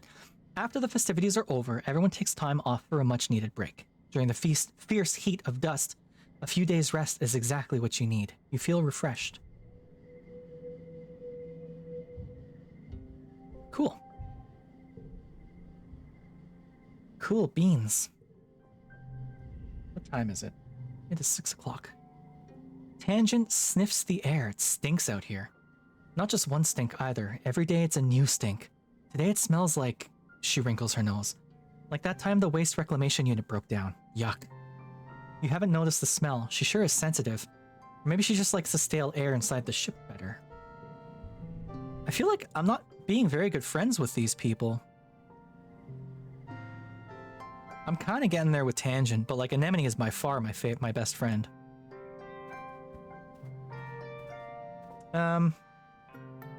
Hey, the ads are done. Welcome back, everyone. So I have some bad news for everyone. Oh, something else I should point out for my new viewers. When I play a game that has these kinds of, like a visual novel or a game with branching paths or anything, I maintain a single save file for the game. I go with my gut, whatever happens, happens. And then the next time I play the game, that's when I can start save scumming and playing around. But yeah, I like doing the single save at first. Don't mind the stupid name. That was chat who named me that. This is really good so far, though. I'm really happy I picked this one up. I'm very much enjoying this. I did ask. I guess I expected like a normal name though. Not whatever the hell you gave me, Seka. Okay. Well, I think because it is getting a touch late, not really late, but I mean, I only ever go for a couple hours whenever I stream. Because I gotta take care of supper and all that fun stuff. So I think I'm gonna call it here. Yeah, I think I'm gonna call it here. So hey, thank you so much for coming to hang out with me. Thank you so much for the follows. I'm happy I got some new viewers today. I hope you liked what you saw. This won't be a game you'll need to save scum. Cool. Hey, works for me. Yeah, no, I'm happy that I got some new viewers. I'm happy you seem to enjoy what you saw. You're gonna fail a good bit your first life. Oh, it's one of those games. The next time I play, I'm gonna have access to the cards I got the first time around, aren't I? I'm picking up what you're putting down. Yeah, so as you can see from my schedule here, I always start at 3 p.m. EDT on Tuesday, Wednesday, Thursday, and then 3 p.m. again on a Saturday. The Saturdays are a little up in the air occasionally, because if the weather's really nice, I go out boating on Saturdays. So the Saturdays are tentative for the summer season, but I suspect I'll be okay this Saturday. So, better cards to access if you know how to. Cool. Good to know. Good. So yeah, I will see you all on Saturday, maybe, for Arma. It's a fun time.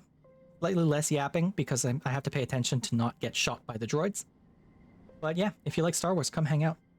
We are going to find someone to raid to. Let's see who's live. Is there anyone else playing this game right now? Just out of curiosity. Let's see. Let me get my music going again. Let's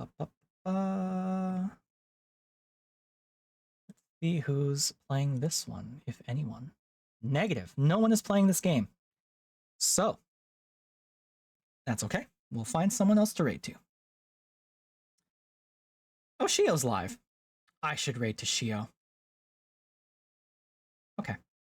So, what's Shio up to? Shio is playing Steins Gate. So that's also kind of a visual, kinda. We can stretch that. We can say that that counts. So yeah, raid is live? Raid is not live. Oh. A button?